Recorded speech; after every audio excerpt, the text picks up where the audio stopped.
Тут такая справа, я тут збіраюся паўдзельнічаць у адным праекціку, ну калі што, мяне на 10 гадоў пасадзяць у турму. Раз і все. Карэктна зламалі дзверы гэтыя бранірованыя, все дно. Просто казаць, што мы былі наіўнымі эльфамі.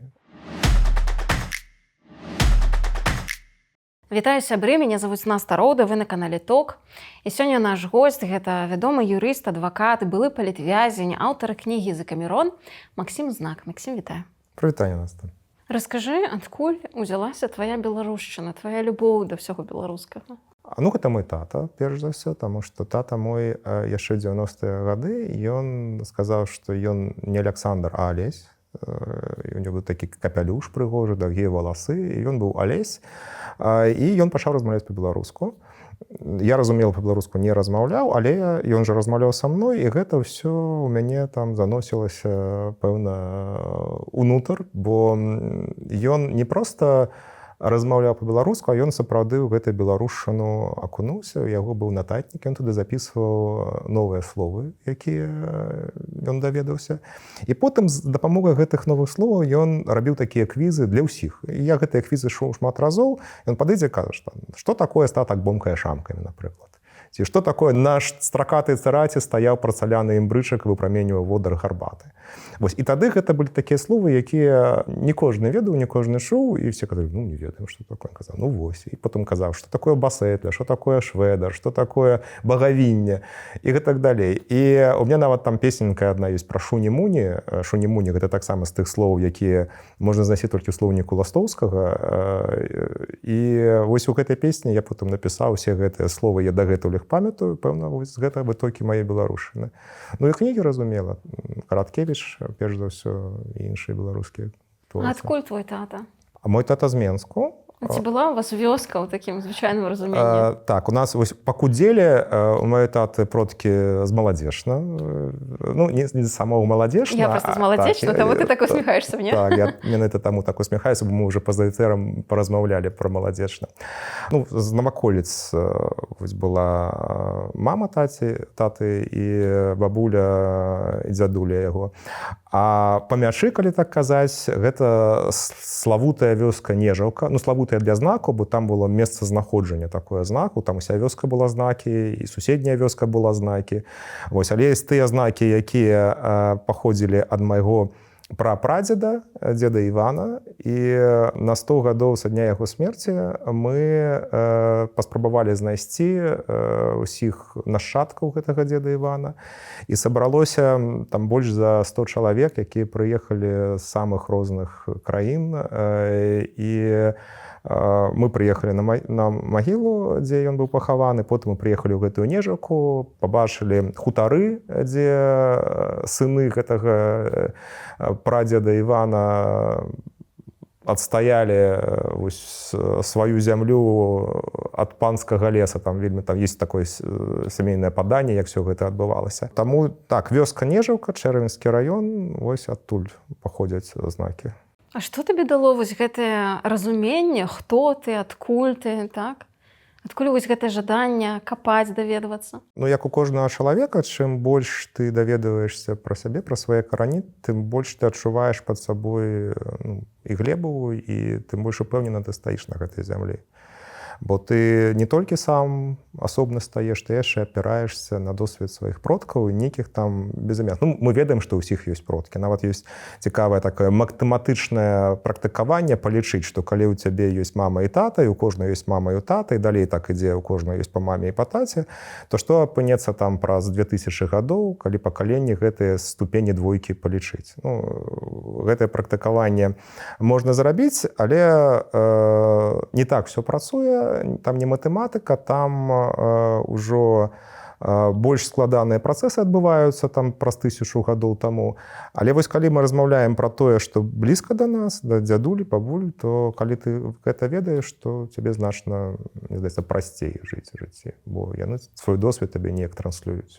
Ці паўплывала нейкім чынам на цябе, на тое, як бы, хто ты такі? Вось гэтае нацыянальнае адраджэнне, якое было на пачатку 90-х яшчэ ў Беларусі, але пасля хутка згарнулася. Напэўна ж, паўплывала, то бок я памятаю, не вельмі выразна, але памятаю, як я з татам прыходзіў на нейкія мітынгі, памятаю, быў на плошчы Свабоды нейкі мітынг, мы там былі разам, я на шыі нават сядзеў. У якім годзе гэта было, я не памятаю. Цябе нават фота, напэўна, ёсць? Не, фота ў мяне няма. Ну, можа, гэта мне прымроілася, я не ведаю, але такая дастаткова выразная ў мяне выява ў галаве ўзнікае, што я бачу там адкульсьці зверху, я бачу вось гэты пляц Волі, бачу дамы, якія там стаяць. Але гэта ўсё было такое несвядомае, таму што я тады, у адрозненне ад таты, я ў беларушыну не акунаўся, у мяне там была школа, садок ці што, сваё жыццё, і можа нават як нейкае дзівацтва я ўспрымаў то, што тата усе навокал размаўляюць на расейскай мове, ну я ў тым ліку, ён размаўляе па-беларуску. Але я думаю, што ўсё гэта паўплывала, таму што пераход да беларускай мовы стаў вельмі лёгкім, калі прыйшоў час. Я хочу згадаць яшчэ тваю кар'еру юрыдычную, так? У цябе была свая юрыдычная фірма, і ты адначасова яшчэ выкладаў у БДУ, так? І цікава, што там гадзіна тваёй практыкі юрыдычнай каштавала як месяц працы выкладчыкам, так, ва ўніверсітэце. Чаму для цябе было так важна выкладаць? Мне здаецца, што гэта сумленна, калі ў цябе былі добрыя выкладчыкі, таксама імкнуцца штосьці рабіць для студэнтаў. Гэта калі ўзяць такую пазітыўную матывацыю з пункту гледжання. Ну, гэта пробона праца, калі яна каштуе значна менш, чым праца камерцыйная. І пробону працу робяць юрысты, калі яны хочуць штосьці ў свет данесці. Толькі браць, але і даваць. Але тут ёсць яшчэ і такі момант, што калі сустракаешся з студэнтамі, па-першае, ты значна лепей пачынаеш разумець пэўныя рэчы. Ну, ведаеш, як ты в анекдоце пра выкладчыка. Трэці раз тлумачу, сам пачынаю разумець. Гэта сапраўды працуе, таму што трэба знаходзіць нейкія формы, нейкія прыклады, прыдумляць кейсы, і часам так знаеш, вось і так можна, і так можна. Вось гэта другі бенефіт. І трэцяе, гэта тое, што ты бачыш маладых людзей, вельмі таленавітых, з вачымі пакуль якія яшчэ гараць, і кагосьці з іх, можа, ён будзе зацікаўлены з табой разам працаваць. Ну, гэта таксама такі неблагі варыянт. І ўвогуле гэта добрая пазітыўная энергетыка. Калі ты выкладаеш і гэта падабаецца студэнтам, і ты гэта адчуваеш, што гэта вельмі добрая эмоцыя. І ведаеш, акурат у працяг я згадваю 21 год, і выпускніца юрфака БДУ Кацярына Віннікава пры ўручэнні дыплома са сцэны дзякуе звольненым выкладчыкам і табе у прыватнасці. І лёс драматычны быў пасля у Кацярыны, таму што яе кінулі на суткі, 15 сутак яна адсядзела, пасля яна была вымушаная выехаць за мяжу. Што ты думаеш пра гэтую гісторыю? На шчасце, я ведаю Кацярыну. Я пра гэта ведаю яшчэ до таго, як трапіў у камунікада, і я нават праз лісты перадаваю прывітанні, меў пэўныя звесткі. І адна з першых рэчаў, якія я зрабіў, калі ўжо вызваліўся, я даведаўся, якая яе справа, мы таксама з ёй спісаліся, то ёсць усё добра. І я, вядома, ёй ганаруся, лічу, што гэта сапраўдны ўчынак, і гэта тое, што якраз даводзіць, што які б не быў стан рэчаў, чалавек заўсёды можа зарабіць тое, што ён лічыць сумленным, вартым, нягледзячы ні на якія рахункі, якія яму будуць за гэта прад'яўлены. Каця, я ведаю, яе адмянілі накіраванне, якое было, і накіравалі яе кудысьці там падатковую інспекцыю, кудысьці хоннікі, ці кудысьці яшчэ. Яна ці то напісала, ці потым мне хтосьці перадаў такую фразу, што я заплачу любыя грошы, але не буду рабой ніводнай хвіліны у гэтых людзей, якія хочуць мяне ў рабстве трымаць. І вось гэта ўчынак таксама сапраўдны. І я хацеў яшчэ раз азначыць, мне кажуць, вось Кацярына казала пра сябе. Яна не толькі пра мяне казала, яна казала яшчэ пра шмат вельмі годных і вартых людзей, якія з'яўляюцца, на маю думку, значна больш дасведчанымі, значна больш даўшымі студэнтам юрфака выкладчыкамі, і, на жаль, гэтыя людзі таксама былі звольненыя. То бок, і тое, што студэнты гэта разумеюць і пра гэта кажуць у такіх абставінах, гэта вельмі важна для выкладчыкаў. Я думаю, што кожны з іх адчувае цеплыню ад гэтага учынка дагэтуль. Так што дзякуй Кацярыны зноў і дзякуй за тое, што студэнты памятаюць пра выкладчыкаў, якія былі і зараз, на жаль, не могуць выкладаць. У мяне ёсць адзін незакрыты гештальт. Я так і не здала на правы, хоць збіралася яшчэ ў свае 18. І як вы разумееце, такія гештальты лепш на потым не пакідаць, таму што часу з кожным годам становіцца толькі менш. І зараз я ўжо шкадую, што не зрабіла гэта яшчэ тады, таму што правы гэта пра свабоду. Гэта пра магчымасць лепш арганізаваць сваё жыццё, гэта пра магчымасць зняць таннейшае жытло ці проста сарвацца і паехаць кудысьці ў падарожжа разам з сябрамі ці сям'ёй у любыя выходныя. Калі вы цяпер знаходзіцеся ў Польшчы, звярніце ўвагу на беларускую аўташколу «Дэніс Драйв».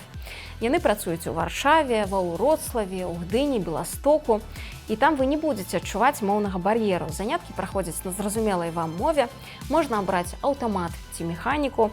Аўтапарк новы, аўтамабілі сучасныя і камфортныя. А яшчэ школа даволі гнуткая ў плане графіку. Вы можете абраць, калі займацца раніцай, днём ці ўвечары, тады, калі зручна вам. Калі вы даўно думалі здаць на правы, зараз самы час гэта зрабіць.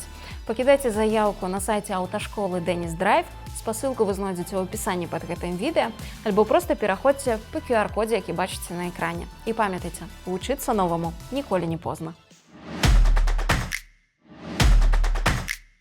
Ты быў паспяховым юрыстам да ўсяго, добра зарабляў, жыццё было уладкавана, як бы ўсё класна. Як цябе занесла ўвогуле ў выбарчую кампанію? Ну, ведаеш, гэта была вельмі простая гісторыя. Я, як усе. Як усіх занесла, так і мяне так занесла. Я калі пабачыў вось гэты ролик, што а давайте мы не будзем там збіраць, хадзіць, здаваць подпіс, лепей хай кожны зробіцца зборшчыкам подпісаў і сабярэ сваіх сяброў, вось мы набярэм 100 000 подпісаў. Ну, ведаеце, ролик Віктора Бабаракі. Я подумав, нарешті хтось починає використовувати нормальові юридичні технології, бо коли дозволяє це закон, що мог не зробити. А ось я подумав, у мене блага ідея, треба підтримати ніяк. Ну, як підтримати? Можна записатися ось в цю ініціативну групу. Я праз форму, яка там була, додав собі до ініціативної групи. Ось так все мене туди і занесло. А потім, видиш, не было такого крока, что вось я пайшоў там займацца палітыкай. Наадварот, я думаю, что гэта просто як 8 000 чалавек ці 10 000 чалавек там по розным. Вось я адзін з тых 10 000. Я зрабіў роўна тое, што яны зрабілі. А наступны крок быў такі, што 300 з гэтых чалавек, 300 спартанцаў, як мы іх потым называлі, яны не атрымалі пасведчання гэтага зборшчыка подпісаў, чальца ініцыятыўнай групы. Чыгам не сталі. І я вось, калі там раздавалі гэтыя пасведчанні, я прыйшоў на Кастрычніцкую, там у ангар гэты, падышоў да стала, так кажу, вось я, дайце мне пасведчанне. Пашукалі, кажуць, няма пасведчання. Як няма, я ж падаваўся, паказаў, там, што прынята заявка. Кажуць, зараз пашукаем яшчэ, адвялі да нейкага іншага століка, там быў адміністратар. Шукалі, час ідзе, вакол людзі шчаслівыя ходзяць, там натоўпы такія, усе з пасведчаннямі, я без пасведчання. Разумееш, як... Белая варона. Крыўдна, да.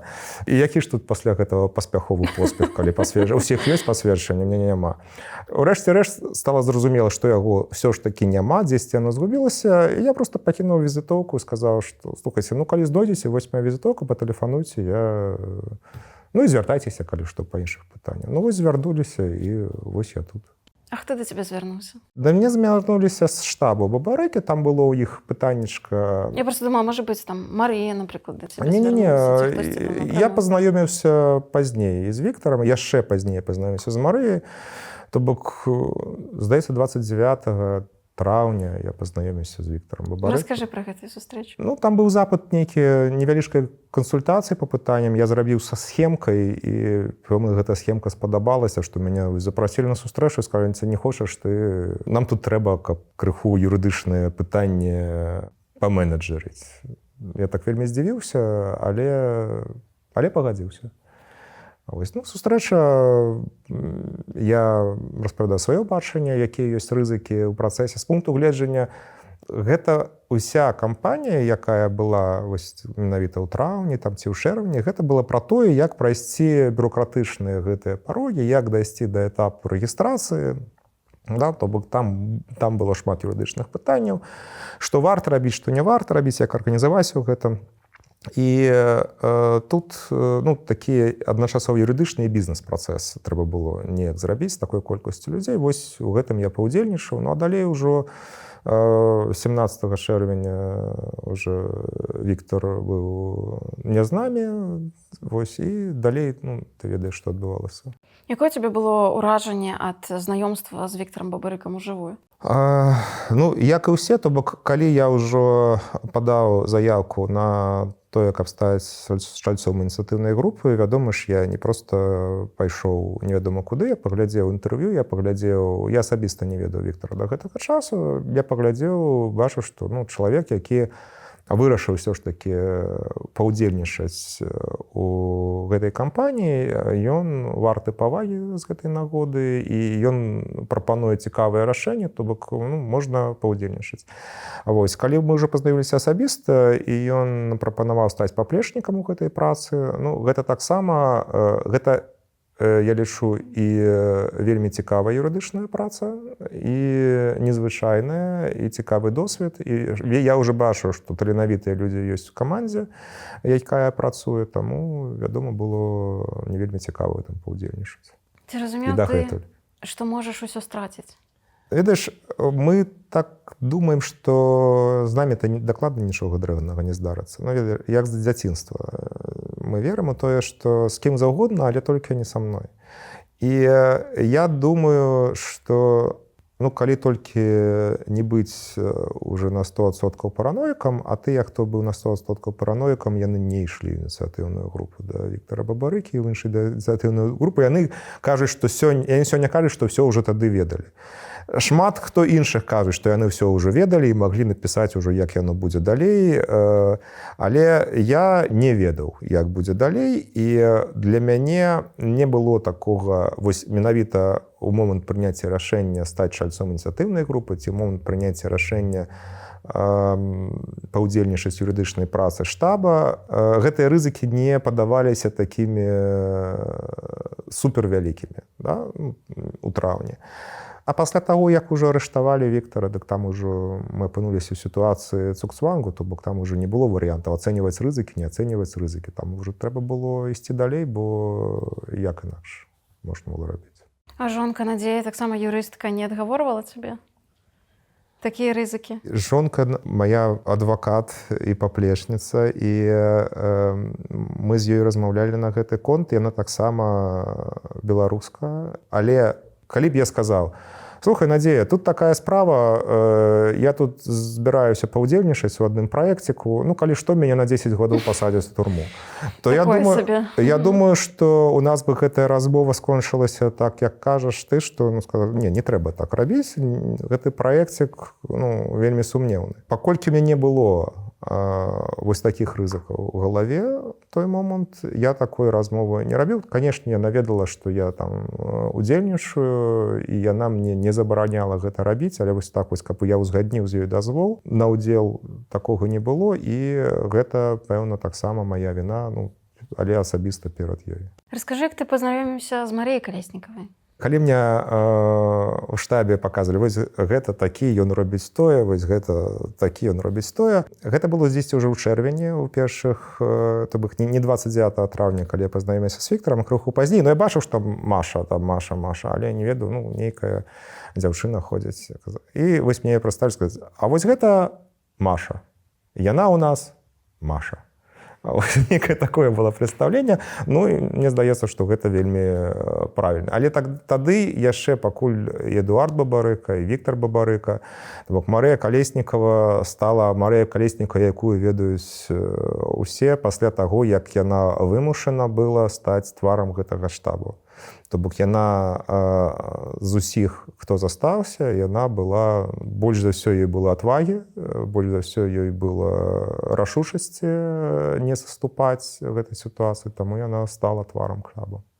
Ты ведаў яе ў той час, і ты размаўляў, бачыў яе адразу пасля вызвалення, ведаеш яе як бы цяпер, пасля гэтага турэмнага досведу. Як ты думаеш, яна змянілася за гэтыя гады? Ці яна засталася ўсё той жа? Мне здаецца, што прынцыпова яна не змянілася. Ну, хіба што толькі як віно добрае, якое Настойваецца. можа наставіцца, дастаць лепей. Маша заўсёды была шчырая, казала ўсё, што яна лічыць слушным, якое яна гэта і засталася, гэта трэба толькі вітаць. Чаму ты ў 20-м годзе паверыў, што нейкія змены ў Беларусі магчымыя? А чаму ўвогуле людзі веруюць у розныя рэчы? Ну, першае за ўсё, я аптыміст. І мне здаецца, што аптымістам жыць прасцей, чым песімістам. І змены, яны магчымы заўсёды. Змены могуць быць пазітыўныя альбо негатыўныя. Ну, мы ж не статыкі знаходзімся, штосьці паступова змяняецца. І калі мы хочам, каб яно змянялася у той бок, які нам патрэбны, то трэба неяк у гэтых зменах удзельнічаць, то бок займаць праактыўную пазіцыю. Таму для мяне цалкам лагічна было, што калі я хачу, каб штосьці змянілася у сэнсе сітуацыі палітычнай Беларусі, я мушу сам таксама прыняць у гэтым удзел. Вось я прыняў у гэтым удзел. Я думаю, што ты меркаваў, што змены магчымыя праз закон, то бок законным шляхам. Ну, так, вядома. Калі ты зразумеў, што гэта немагчыма ў Беларусі? Знаеш, такое пытанне Што гэта наіўная пазіцыя правакацыйнае. проста? Ну, наіўная пазіцыя – гэта і наіўная, і не наіўная адначасова пазіцыя. Таму што якую б мы не ўзялі рэформу ці рэвалюцыю ці змену рэжыма ў гісторыі чалавецтва, гэта заўсёды змена праз закон. То бок нават калі адбываюцца пэўныя падзеі, можа нават крывавыя падзеі, потым зноў прыходзіць закон і па новым законе там усталёўваецца, напрыклад, новая дзяржава. Таму я дагэтуль лічу, што вось людзі, якія кажуць пра наіўнасць стаўлення да закона і пра тое, што юрысты, якія вераць в закон, гэта такія летуценнікі, якія думаюць, што працуюць тыя інструменты, якія не працуюць, мне падаецца, што гэта проста такая пазіцыя, як калі людзі не разумеюць, што такое закон насамрэч. Закон – гэта не практыка, якая склалася, напрыклад, у Беларусі зараз.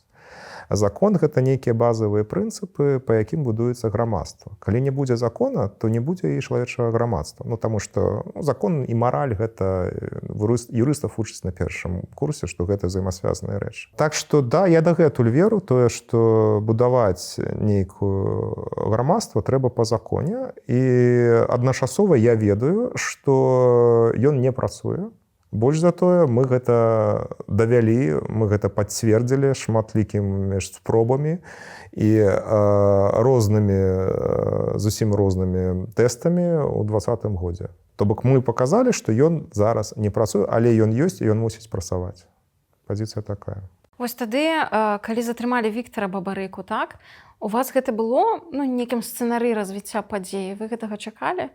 Пасля таго, як было публічна аб'яўлена пра тое, што ёсць такая пагроза, гэта ж спачатку абвесілі па тэлевізары, а потым ужо адно адбылося. Вядома, трэба было гэтага чакаць, але зноў-такі, хаця ўсе былі гатовыя, гэта стала нечаканым з пункту гледжання таго, што ніякай падрыхтоўкі да гэтай падзеі не было. То бок давялося вось проста пачынаць штосьці прыдумляць, штосьці рабіць, як быць у такой сітуацыі, што варта, што не варта рабіць, бо адказнасць адразу з'яўляецца і перад тымі, хто у групе знаходзіцца, і перад тымі, хто чакаў ад Віктара таго, што ён будзе ўдзельнічаць у прэзідэнцкай гонцы.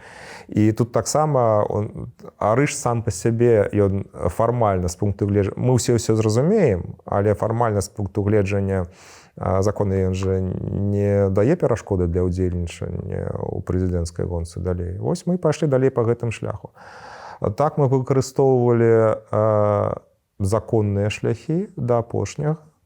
Спрабавалі ўсё спробы, каб ніхто потым не сказаў, што вы штосьці вось тут маглі так зрабіць, а не зрабілі. Мы паспрабавалі зрабіць усё. Мне здаецца, што і дагэтуль здаецца, і пакуль яшчэ ніхто мне не пераканаў адваротным, што гэта быў найлепшы шлях для таго, каб усе зразумелі, Бо гэта зараз усе все разумеюць, асабліва паколькі мы знаходзімся ў сваім інфармацыйным нейкім полі, якое сталася тут за межамі Беларусі. І мы все на адной хвалі знаходзімся, мы все ведаем, все заўсёды все ведалі. Але калі зрабіць нейкі эксперымент, мыслямі, думкамі вярнуцца да 2020 года, там было крыху іншае становішча. Нават яшчэ ў жніўні было крыху іншае становішча. То бок мы глядзім праз 5 год, праз амаль 6 год пасля веданнем таго, што адбылося, таму нам зараз падаецца ўсё проста. Там было ўсё інакш, і мы рабілі тое, што мы лічылі вартым рабіць, і прапанавалі ўсім, хто хацеў рабіць штосьці яшчэ. То бок мы ж не настойвалі на тых варыянтах, якія прапанавалі самі. Вось тое, як развіваліся пасля падзеі. Наколькі гэта адпавядала з тым, як вы сабе ўяўлялі далейшае развіццё падзей? То бок наколькі гэта ўсё супала з тым, чаго вы чакалі? Тут варта зазначыць калі, потым. Потым гэта яшчэ лета 20-го. Да затрымання, фактычна да вашага затрымання. Не, мы не чакалі такога разгортвання, таму што мне падаецца, што ўсе памылкі, якія з таго боку можна было зрабіць, яны нарабілі. То бок было вельмі шмат варыянтаў, тады значна прасцей ператварыцца вось гэтым палітычным нейкім ініцыятывам у адзін і магутны рух. Бо было адзінства, і адзінства гэта атрымалася толькі дзякуючы таму, што, не толькі дзякуючы таму, што беларусы ўжо нарэшце былі гатовыя да пераменаў, але так хутка гэта адбылося, таму што дзяржава таксама рабіла, не дзяржава, а менавіта чыноўнікі, якія адказвалі за гэтыя працэсы, яны ўсё, што заўгодна рабілі, каб нас аб'яднаць. То бок яны выкрэслілі з гонкі ўсіх кандыдатаў, каб было прасцей аб'яднацца. Яны там Залілі толькі Ціханаўскую. Да, яны не далі зрабіць гэтага, яны адмовілі звяртанне ў суды. То бок усё, што можна было зрабіць, яны зрабілі і падштурхнулі ўсіх да таго, каб ужо зразумець, што ўсё, больш ніякіх варыянтаў не застаецца. І мне падаецца, што за гэта падзякаваць можна толькі ім. Хочу з табой вярнуцца ў 10 жніўня, таму што ў той дзень ты быў разам са Святланай Ціханаўскай, калі вы пайшлі ў ЦВК, і адтуль Святлану Ціханаўскую ўжо суправадзілі у Літву, скажам так, добраахвотна прымусова, з суправаджэннем топ-сілавікоў краіны, у прыватнасці Андрэя Паўлючэнкі, кіраўніка ААЦ. Раскажы, што ўвогуле адбывалася, так? Таму што пра гэта грамадства практычна нічога не ведае, штосьці там паказвалі па тэлебачанні, прапагандысцкіх сюжэтах. Але што ўвогуле адбывалася ў той дзень? Мне здаецца, Святлана пра гэта распавядала ўжо пра тое, што адбывалася. Яна канкрэтна пра сябе гаварыла, але мне цікава, як гэта збоку. Мы прыйшлі, нас было, там была Марыя Калеснікава яшчэ і іншыя чальцы з штабу. Мы пашлі падаваць скаргу разам са Святланай і хацелі яе проста пакінуць. Яе запрасілі ў будынак адну. Яна сказала, што без адваката яна не пойдзе, без астатніх таксама. Астатнім сказалі, не трэба заставацца. Наконт адваката там была пэўная дыскусія. Урэшце рэшт пагадзіліся мяне прапусціць, я з ёю разам зайшоў. Вось мы ішлі ў кабінет да старшыні Лідзі Ярмошынай. Так, да Лідзі Ярмошынай. Падаваць скаргу асабіста ёй. Хаця я казаў, давайте мы падаем канцылярыю. Не, трэба падаць асабіста. Вось і калі мы зайшлі ў кабінет да Лідзі Ярмошынай, там не было Лідзі Ярмошынай, там былі зусім іншыя людзі. Першую частку гэтай сустрэчы я таксама заставаўся там разам у гэтым кабінеце з Святланай, а потым там быў такі хітрык, што трэба выйсці пакласці тэлефоны, каб забараніць ад таго, каб не падслухоўвалі там ці штось. Гэта цалкам натуральна выглядала. Я выйшаў са сваім Святланным тэлефонам, каб іх пакласці, і ўсё. І на гэтым там уже мне было зашыдзены ўваход, але я заставаўся ўвесь гэты час, пакуль ішла размова, заставаўся у суседнім памяшканні, не адзін. То бок штосьці там, нейкіх подзвігаў я здзейсню. Яны вельмі хутка скончыліся, мае подзвігі любыя. У меня был толькі выбар альбо заставацца і слухаць, што адбываецца, альбо пэўным чынам зрабіць эскалацыю гэтай сітуацыі і апынуцца ўжо іншае месца. Ну, я вырашыў, што ў гэтай сітуацыі прынамсі я мушу ведаць, што няма ніякага гвалту, што ўсё хаця б у гэтым сэнсе добра, хаця разумела ўжо было, што нічога добрага няма. Ну, мы трапілі ў пастку, і ў гэтай пастцы нас раз'ядналі.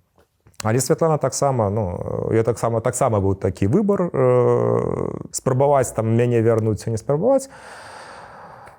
Размова была без нейкіх там крыкаў, енкаў, ну, вынікі мы Пра ўсе што ўвогуле ведаем. вялося? А я не ведаю, я ж У знаходзіўся. першай частцы, калі ты яшчэ быў. А першаму проста сказалі, што трэба паразмаўляць, вось зараз такая складаная сітуацыя, давайце, ну, бачыце, яно ж выглядала, быццам мы прыйшлі, мы ж там ўсё ж было пэўнае чаканне, што з улікам таго, што адбылося, трэба нейкі дыялог, не дыялог, трэба нешта зрабіць, каб скончыць вось гэта то, што адбывалася ў першыя дні, да? То бок гэта гвалт і пакараць вінаватых і ўсё астатняе.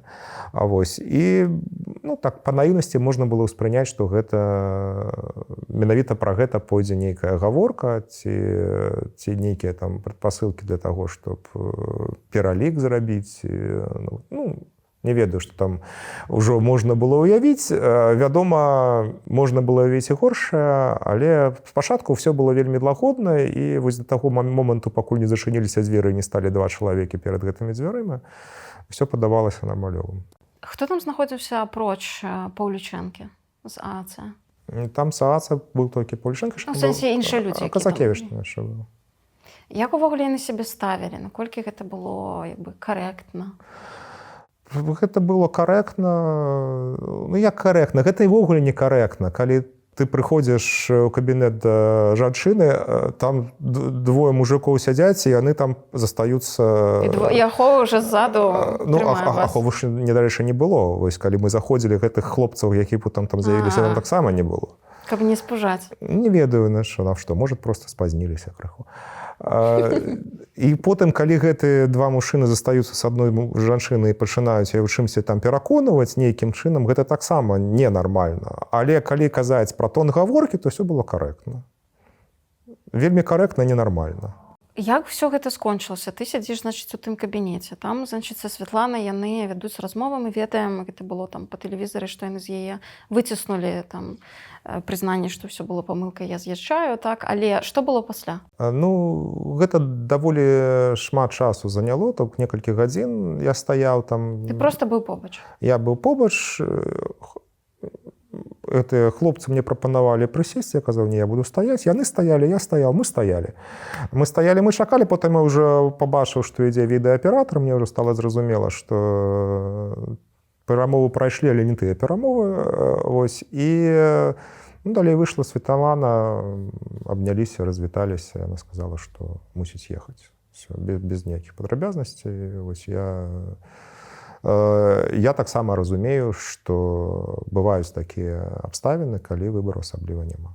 Ты ў той момант разумеў, што яна гаворыць, што яна мусіць ехаць за мяжу? Ну так, яна... І яе суправадзілі ўжо сілавікі, як бы ты там... Ну, яе не заламывалі рукі там, не, яна пайшла, і з ёй таксама пайшлі гэтыя людзі. Ну, а я пайшоў на выхад з гэтага будынку распавядаць пра тое, што адбылося. Як тады ўспрымалася ў аб'яднаным штабе, так, табой, атачэннем, тое, што Святлана апынулася за мяжой? Як вы глядзелі на то, што так адбылося? Ну, вядома, гэта таксама быў шок. Гэта, з аднаго боку, добра, што за мяжой не іншым месцы.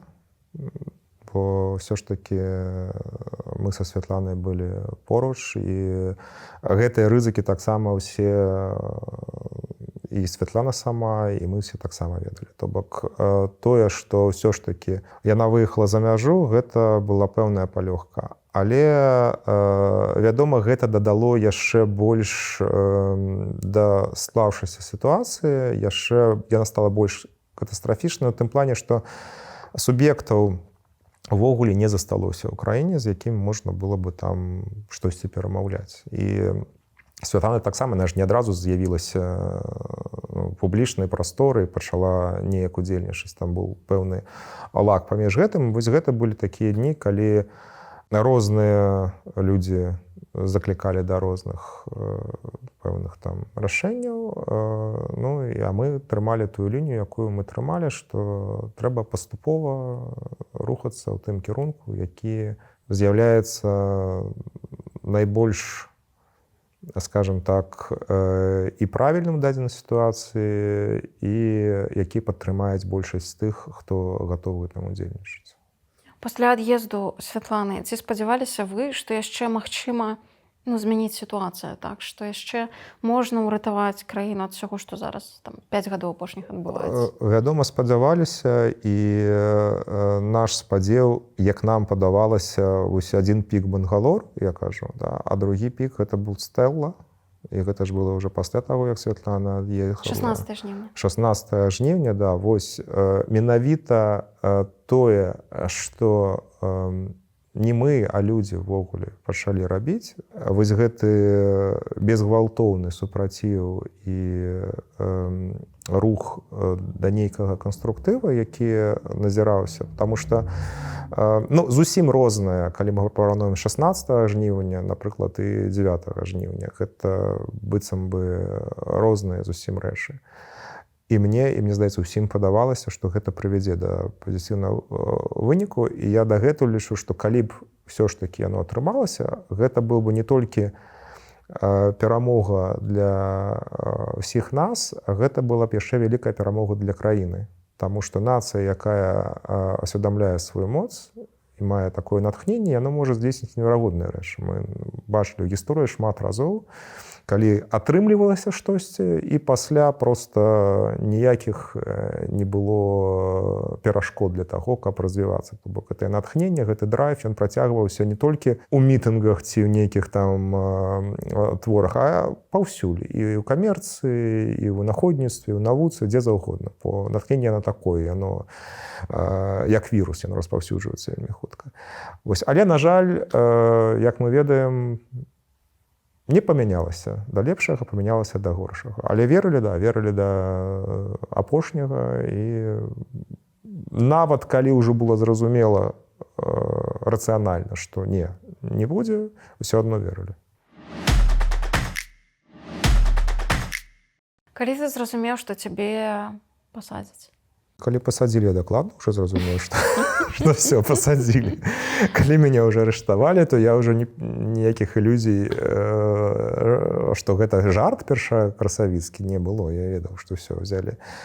Уяўленне таго, што гэта можа здарыцца ў кожны момант, яно, вядома, было пасля таго, як пачаліся гэтыя чацвярговыя арышты. Бо кожны чацверг, з моманту, як забралі Віктара Эдуарда, там ці кожны чацверг, ці праз чацверг, ці яшчэ праз пэўны час новыя людзі губляліся. Таму вядома, што з пункту гледжання статыстыкі і разумення, так, ты можаш быць адным з іх, але зноў-такі мяне ж гэта не датычыцца, ўсе гэтыя рызыкі. Да таго ж, я ж адвакат, хто будзе ўсіх абараняць, калі мяне пасадзяць. Вось, калі Маша знікла, я таксама, як адвакат, яе шукаў і думаў, што мая вось роля будзе, можа мне адведзена роля адваката, але не, я таксама быў арыштаваны, як адвакат, я толькі як паплечнік у Марыі Калеснік, як падзельнік, як гэта кажуць, удзельнічаў у працэсе, у маім першым у жыцці крымінальным працэсе, я удзельнічаў у якасці абвінавачанага, але адначасова я рабіў спробы як адвакат, яшчэ дзейны на той момант, хаця б сваім удзелам у працэсе дапамагчы Машы, якая з'яўлялася на той момант яшчэ маёй кліенткай. Дурдом, па шчырасці. Як, раскажы, знутры адбываўся працэс твайго затрымання? Як да цябе ставіліся? Таксама, вось вельмі добрае слово ты сказала, карэктна. То бок карэктна зламалі дзверы гэтыя браніраваныя ў офісы, ўвайшлі людзі ў масках, карэктна сказалі, што я арыштаваны, і потым павялі мяне на вобшук дадому. А дзверы ламалі, таму што ты не адкрыў ці таму што ім трэба было зламаць твае дзверы? Гэта было штаб, гэта было памяшканне штабу. Я знаходзіўся далёк, я нават не ведаю, ці спрабавалі яны званіць ці не. Ну, там было 2 чалавекі на той момант ва ўсім памяшканні, там вялікае памяшканне. Таму нескладана сказаць, ці адразу пачалі ламаць. Я думаю, што адразу. Я думаю, што гэта была спецаперацыя, з усіх бакоў увайшлі у будынак. Але не ведаю. Там, пэўна, ёсць відосікі нейкія, можна паглядзець. Што адбылося пасля? Вось ты ўсё жыццё абараняў людзей. Ты все гэтыя працэдуры ведаў. Не, я ўвогуле нічога не ведаў. Вось раскажы, што ты зразумеў, калі апынуўся Я ўнутры. ўсё жыццё працаваў у галіне грамадзянскага гаспадарскага права. Я працаваў з бізнесам і працаваў выключна па пытаннях бізнеса. То бок, калі з'яўляўся нейкі прывід нават крымінальнай справы, мы кліента Перадавалі іншым, хто спецыялізуецца так, мы казалі, што можна звярнуцца да таго адваката, які працуе выключна па крымінальных справах. У нас было ў бюро шмат адвакатаў, але ніводны не займаўся ніводнай крымінальнай справай, таму што такі накірунак быў дзейнасці. І я увогуле не разумеў, што я там магу рабіць. І гэта таксама была памылка, таму што варта было б усім адвакатам ведаць, што робіцца, і ведаць, што адбываецца ў гэтых крымінальных справах, бо гэта усе моманты, якія там шакуюць, напрыклад, якія мяне шакавалі, з якіх з'явіўся гэты Закамерон там і іншыя творы, гэта агульнавядомыя рэчы. То бок, так, не было палітычнага масавага пераследа, быў такі абраны. Але вось гэтыя ўсе інструменты, гэтыя механізмы,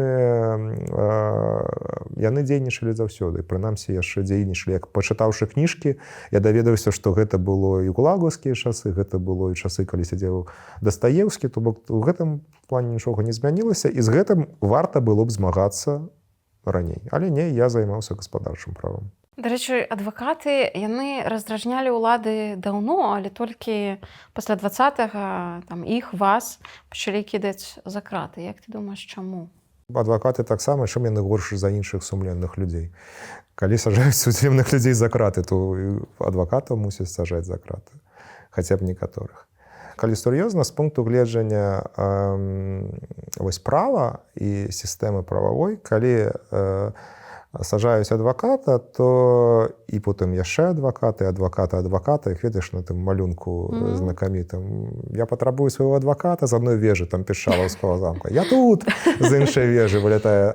А вось, калі такое адбываецца, то юрыдычная суполка разумее, што ўсё. Таму што гэта ўжо ўнутры прафесіі адбылося.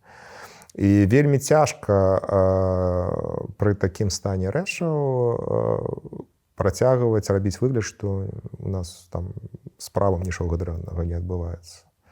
Вось гэта можна лічыць таксама крокам, калі мы тэарэму гэта даказвалі, што прававы дэфолт такі ёсць. Вось гэта таксама як элемент паказалі, што калі хтосьці будзе спрабаваць абараніць людзей ці нейкія канцэпты, то таксама ёсць такое пакаранне за гэта. Цябе на судзе абараняла твая жонка Надзея, таксама юрыст, адвакат. Што ты адчуваў там? Я пра гэта нават у эпіграфе да Закамерона пісаў. Гэта вельмі такое комплекснае адчуванне.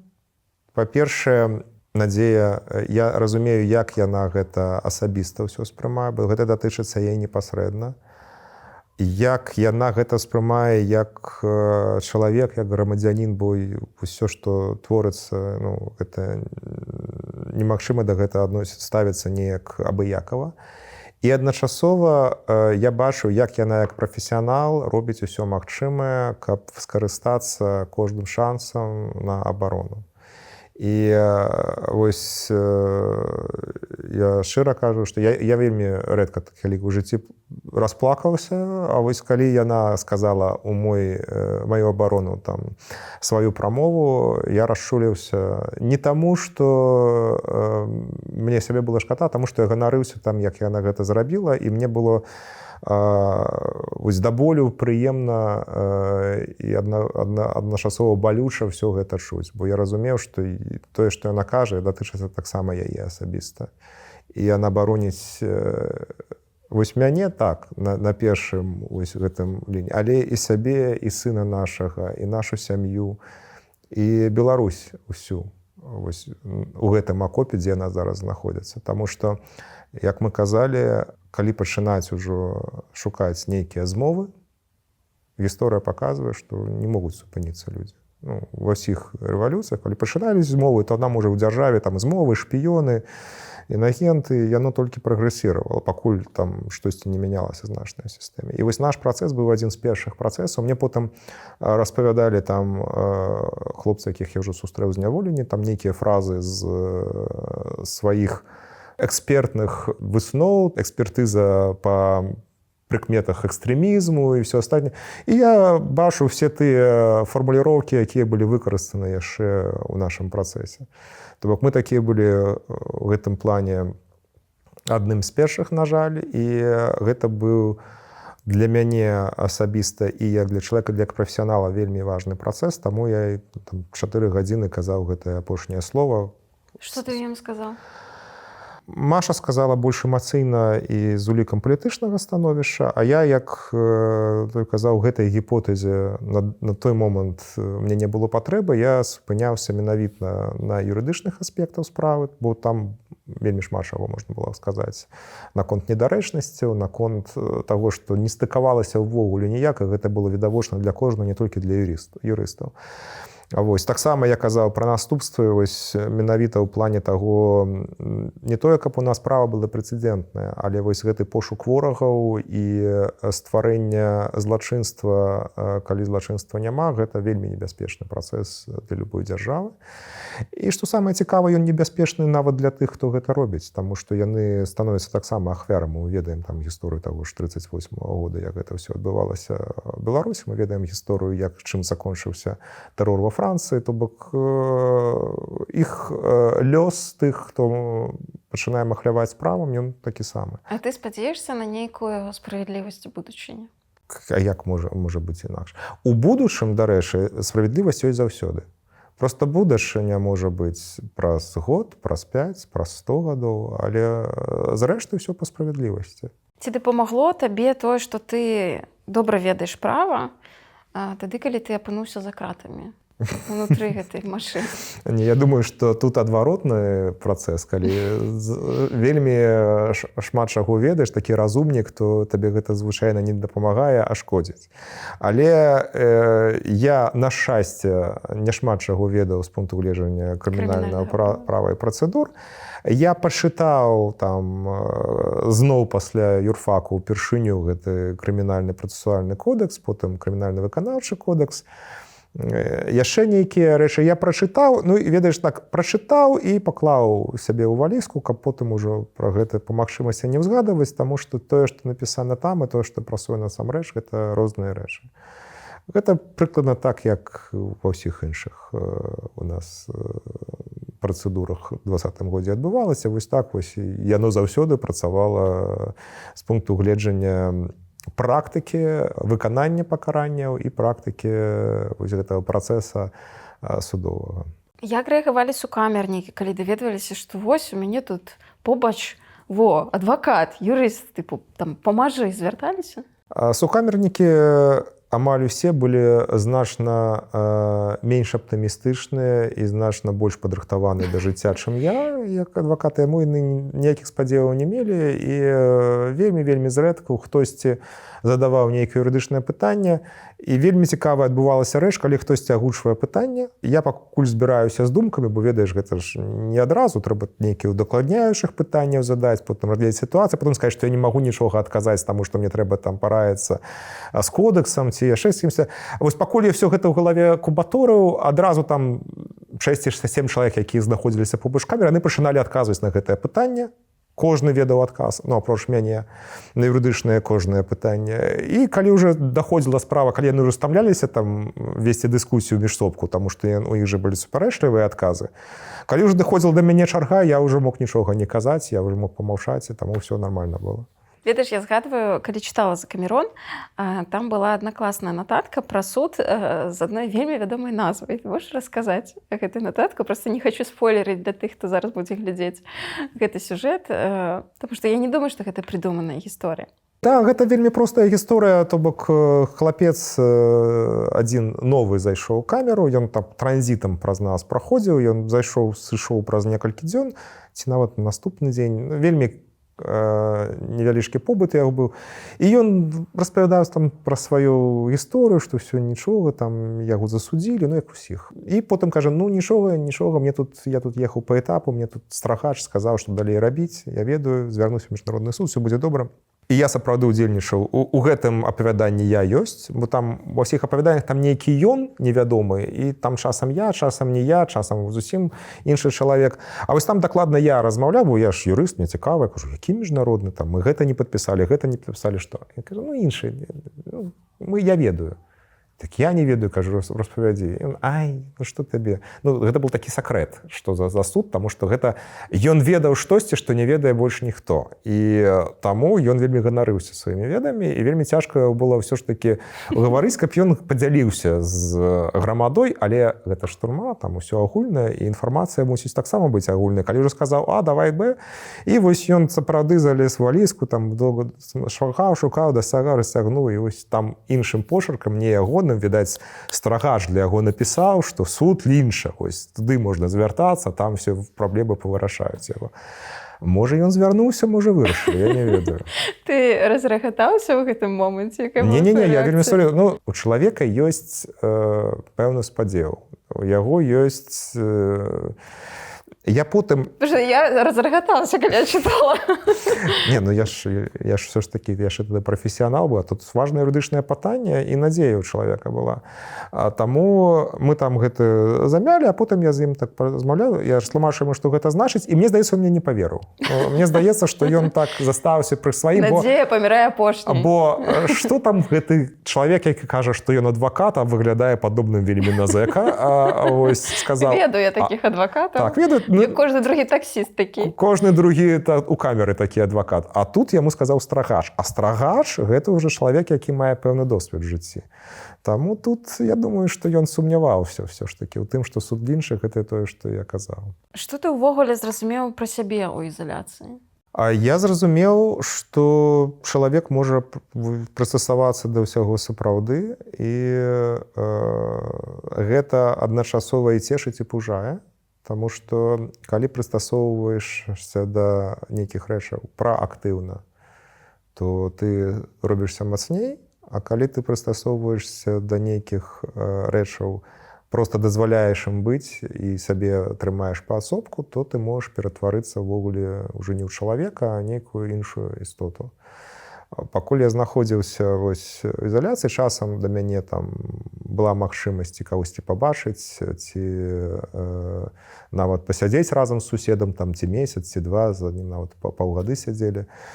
Я бачыў, як людзі абіраюць шлях вось у ізаляцыі, што яны робяць, і самая большасць все ж такі спяць. Прыходзіць да таго, каб ужо з чалавека такую угародніну паціху ператварацца, то бок у іх, калі ў нас рэжым, там, напрыклад, 8 гадзін спаць, а 16 гадзін актыўных, то там наадварот будзе, ці нават горш. І гэта таксама выбітнае дасягненне, таму што не так проста спаць 16 гадзін. Гэта трэба мець пэўны талент. І лекі яшчэ трэба браць у медыкаў, трэба змагацца за гэтыя лекі, каб і надавалі гэтыя соннікі, а потым пэўныя іншыя таблеткі, там псіхатропы ці штосьці. Але гэта такое сумнеўнае дасягненне. І таму, калі ўжо прыстасоўвацца, то лепей прыстасоўвацца так, каб ад гэтых перашкод рабіцца лепей. Я так хацеў рабіць заўсёды. Табе вельмі шмат пісалі лістоў, пакуль яшчэ можна было табе слаць лісты.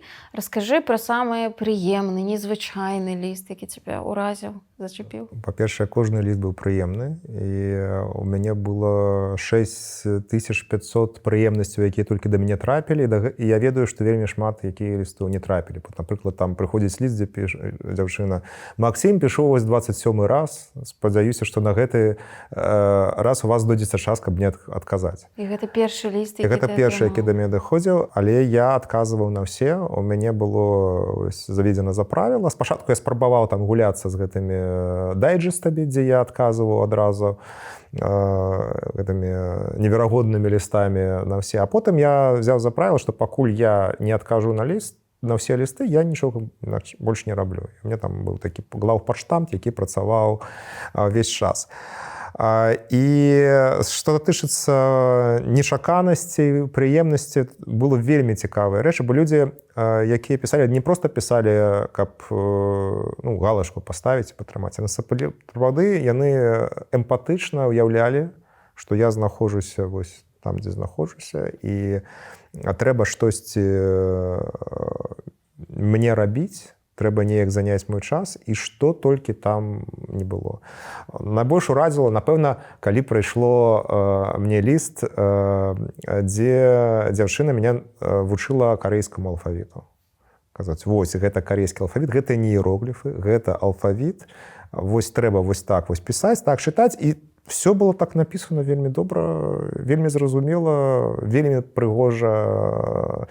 Гэта все зроблена з пункту гледжання каліграфіі. Я быў шчыра захоплены. Ты адказаў ёй па-карэйску, я спадзяюся?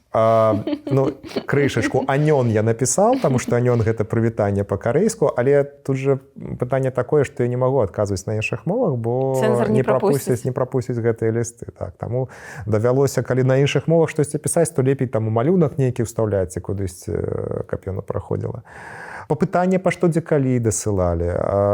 Цэлы курс па маляванню партрэтаў мне прыйшоў, і все напісана ад рукі, то бок гэта не раздрукоўкі. Гэта людзі садзіліся, і свой час яны трацілі на тое, каб зрабіць маё становішча крыху лепей. І я вельмі ўдзячны ўсім гэтым людзям, і менавіта яны мяне зарадзілі тую энергію, якая ў мяне вось дагэтуль яшчэ засталася. Бо ад гэтых тысячаў лістоў застаюцца толькі прыемныя эмоцыі. У меня быў сшытак, куды я занатоўваў усіх, марыў, што пасля я асабіста сустрэнуся з кожным, хто мне напісаў там найбольшую колькасць лістоў, і нават там рабіў пэўныя табелькі, там топ of the top, той, хто мне пішуць. Але, на жаль, все гэта давялося знішчыць, каб не было рызыку ў гэтых людзей. Але самых сваіх сталых карэспандэнтаў я памятаю, і я ўжо пасля вызвалення большасць з іх таксама знайшоў. Калі кагосьці не знайшоў, я дагэтуль чакаю, калі камусьці пісаў шмат лістоў, нагадайце пра сябе. Калі для вас гэта бяспечна, нагадайце, калі ласка, пра сябе. Я з задавальненнем буду працягваць нашу размову. Раскажы, з чаго пачалася твая кніга «Закамерон». А я ўжо расказаў, што гэта пачалося з таго хлопца, які паказаў цыдулку, дзе было напісана «Суд Лінча». Гэта проста ў той момант табе прыйшла ідэя, што я буду пісаць. Гэта проста тая гісторыя, якая стала першай з напісаных, а ўвогуле акурат у гэты момант у мяне чарговы мой праект скончыўся. Праект, я кажу, я спрабаваў там па-рознаму дагрукацца даволі праз лісты, там штосьці прапускалі, штосьці не прапускалі. Вось быў там неверагодныя лісты, быў праект з пазламі, быў праект з біодіксід, з нейкімі цытатамі. Я там што я такі не прыдумляў, і яно паступова адмірала. І я ведаю, што калі шмат хто з людзей запытваўся, як там у вас все ў камеры, а хто там, а што там, а як все адбываецца. І ёсць такія правілы, што калі ты апісваеш там свой побыт, то гэта не прапускаюць, бо гэта інфармацыя пра месцазняволення, і гэта лічыцца такім табу. І я падумаў, а што калі я гэта запакую ў нейкі мастацкі твор? То бок спачатку ідэя «Закамерона» была, каб абысці вось гэтае абмежаванне і у гісторыю яшчэ дадаць элементы, з якога можна будзе пабудаваць, гэта як пуцевадзільнік па гэтаму сусвету. Бо у кожнай гісторыі ёсць маленечкі кавалак побыту. Там ёсць нейкае, можа, слоўца, якое выкарыстоўваецца. Я стараюся гэтым жаргонам не злоўжываць, але яно паступова, калі ўсё разам узяць, то гэта будзе як падручнік, не падручнік, можа быць, вось як пуцеводитель. Пасля спектакля «Закамерон», ведаеш, як там людзі ўжо сыходзяць са спектакля, яшчэ можна пачуць нейкія там размовы, рэфлексія людзей ад пачутага, пабачанага. І некаторыя казалі, маўляў, як можна смяяцца з такой тэмы, так? Бо для некаторых гэта было не зусім натуральна, што ў турэмнай такой балючай драматычнай тэме ёсць месца для жартаў, так, для нейкіх там камічных гісторый. Як ты на гэта глядзіш? На гэта гляджу так, што калі так увогуле падумаць, рацыянальна паглядзець на тое, што адбываецца вакол нас, так мы мусім увогуле не жартаваць і хадзіць вельмі сумным увесь час, таму што жыццё такое месца, дзе адбываюцца не вельмі добрыя рэчы і можа быць сумны настрой. Але мне падаецца, што гумар і смех гэта якраз тое, што дапамагае нам людзьмі заставацца ў любой сітуацыі, і гэта значна лягчэй смяяцца, чым не смяяцца, чым сумаваць. Таму выбар відавочны. Да таго ж, там ёсць розны гумар у гэтым «Закамероне». Там ёсць добры гумар, а ёсць такі турэмны гумар. Гэта таксама смешна, але смяяўся і потым думаеш, а чаго я смяюся з гэтага? Гэта ж насамрэч жахліва.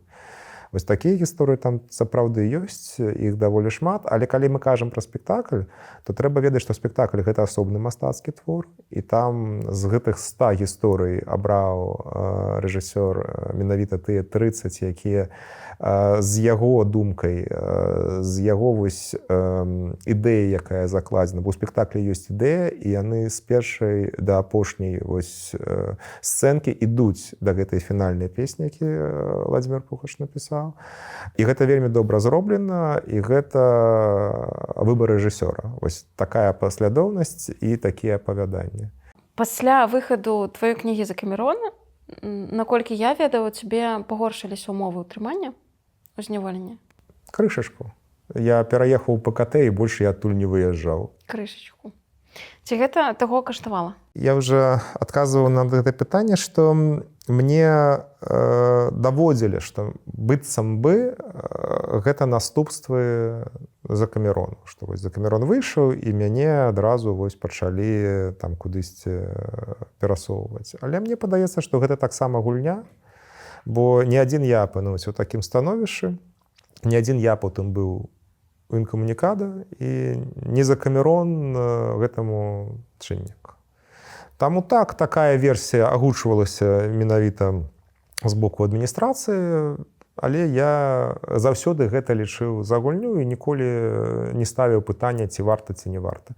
Я лічу, што калі творчасць, сапраўдная творчасць з чалавека выпраменьваецца, то супыняць гэта не тое, што не варта. Гэта небяспечна проста. Калі ты супыніш, то можаш звыкнуць, і яна знікне.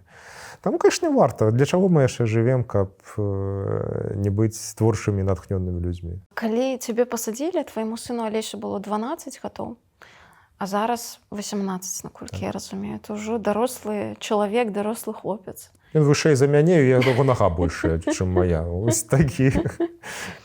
Ведаеш, раскажы ўвогуле, як вось гэты там бацьку, да? Ты бачыў яшчэ, хлопчык зусім, так? А зараз гэта ўжо асоба.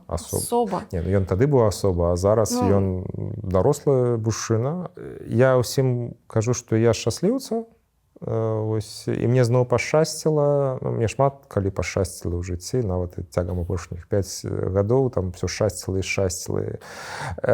І чарговы раз мне пашчасціла, і я зараз не жартую, тое, што Алесь зараз са мной, і я маю магчымасць ўсё ж такі штосьці яму прапанаваць таго, што не дадаў за гэтыя 5 год. Бо гэта мяне, вядома ж, хвалявала. Я ведаю, наколькі гэта істотна, каб быць магчымасць з бацькам камунікаваць. У мяне выдатныя адносіны з маім татам былі, ён мне там і вандроўкі вазіў, і расказваў мне штосьці, а я вось гэтага не дадаў. І таму зараз я спрабаваю гэтую запазычанасць там нейкім чынам давайте я ўдзячны і лёсу і Алесю, таму што ён дазваляе, ну, все ж таки дарослыя дзеці, яны могуць у любы момант сказаць, ну все, пакуль я пайшоў, і ўжо всё. Свае справы. Да, у меня свая справа, і ўжо скончыцца вось гэта бацькоўства, толькі па святах яно там будзе номінальна. Вось зараз, пакуль мы жывем разам, і у меня ёсць магчымасць з ім быць, я за гэта лёсу ўдзячны.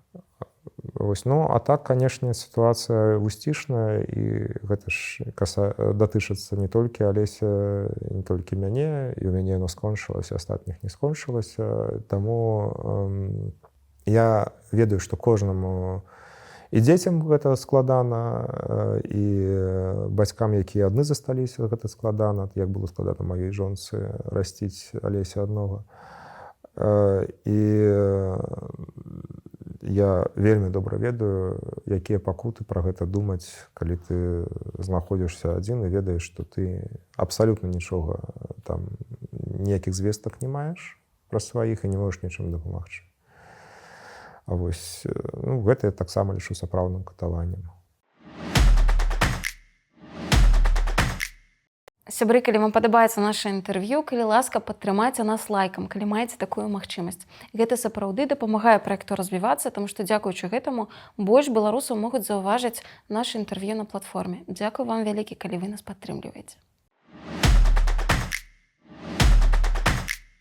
Што ты зразумеў увогуле пра сістэму за той час, пакуль ты сядзеў? Я зразумеў, што яна вельмі абмежаваная. Вось якраз наконт крэатыву там, ну, зусім не існуе такога. Наконт асцярожнасці яна даведзена да абсалюта. І гэта, як я казаў ужо, страх за сваю ўласную сітуацыю, нават жаданне не страціць самого маленечкага кавалачка, то, што ў цябе ёсць, яно выклікае такія наступствы, што лепей не рабіць нічога, чым штосьці рабіць. І гэта ўсё, яно праецыруецца наверх. І вось тое, што я казаў, што памылкі робяцца, і што, напрыклад, у 2020 годзе нават маленечкага вось перамогі, там нават у відавочных кейсах, калі там кагосьці памылкова не залічылі ў назіральнікі ці не ўзялі там у гэтую выбарчую камісію, нават у гэтых дробязях ніколі ніводнага кроку назад яны не зрабілі. Не было такой опцыі зрабіць крок назад. Гэта рыгіднасць сістэмы, якая, ну, можа і добра, але ў доўгатэрміновай перспектыве яна вядзе да вялікага заняпаду. Бо калі ёсць магчымасць толькі караць і няма магчымасці ствараць, то, ну, мы разумеем, што час ідзе, а з часам трэба і ствараць. Вось, таму гэта ўсё, яно зразумела, калі размаўляеш вось на нізавым узроўні, бо з гэтага нізавога ўзроўня яно ж усё так будуецца па лесвіцы ўверх, і там тыя самыя прынцыпы дзейнічаюць. Дарэчы, як ты для сябе тлумачыў, ведаеш, у Закамероне ты апісваў аднаго з турэмшчыкаў, наглядчыкаў, так? Ён, калі заязджаў хтосьці ў ШИЗА, ён там быў, правяраў, кантраляваў, і ён быў суперпедантычны.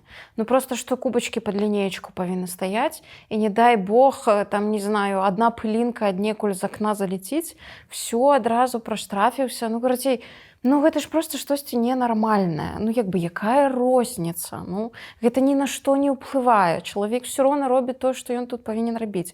Ніхто не ладзіць тут бунт. Навошта вось настолькі? А як жа прафесіяналізм? А як жа занудства прафесійнае?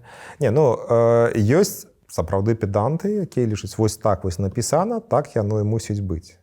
І яны апранаюць гэтую маску, і ім так зручна. Яны таксама вераць, што ўсё павінна быць па законе. Вось в законе напісана, ну, можа, пра кубачкі не напісаны, але пра штосьці іншае напісана, яны будуць гэта кантраляваць. Але я таксама пра гэта думаў шмат, у меня было вельмі шмат часу думаць пра розныя рэчы, і я думаў, добра гэта ці дрэнна, калі чалавек ставіцца да сваёй справы, якой б яна не была, там з вялікім прафесіяналізмам. То бок, што лепей?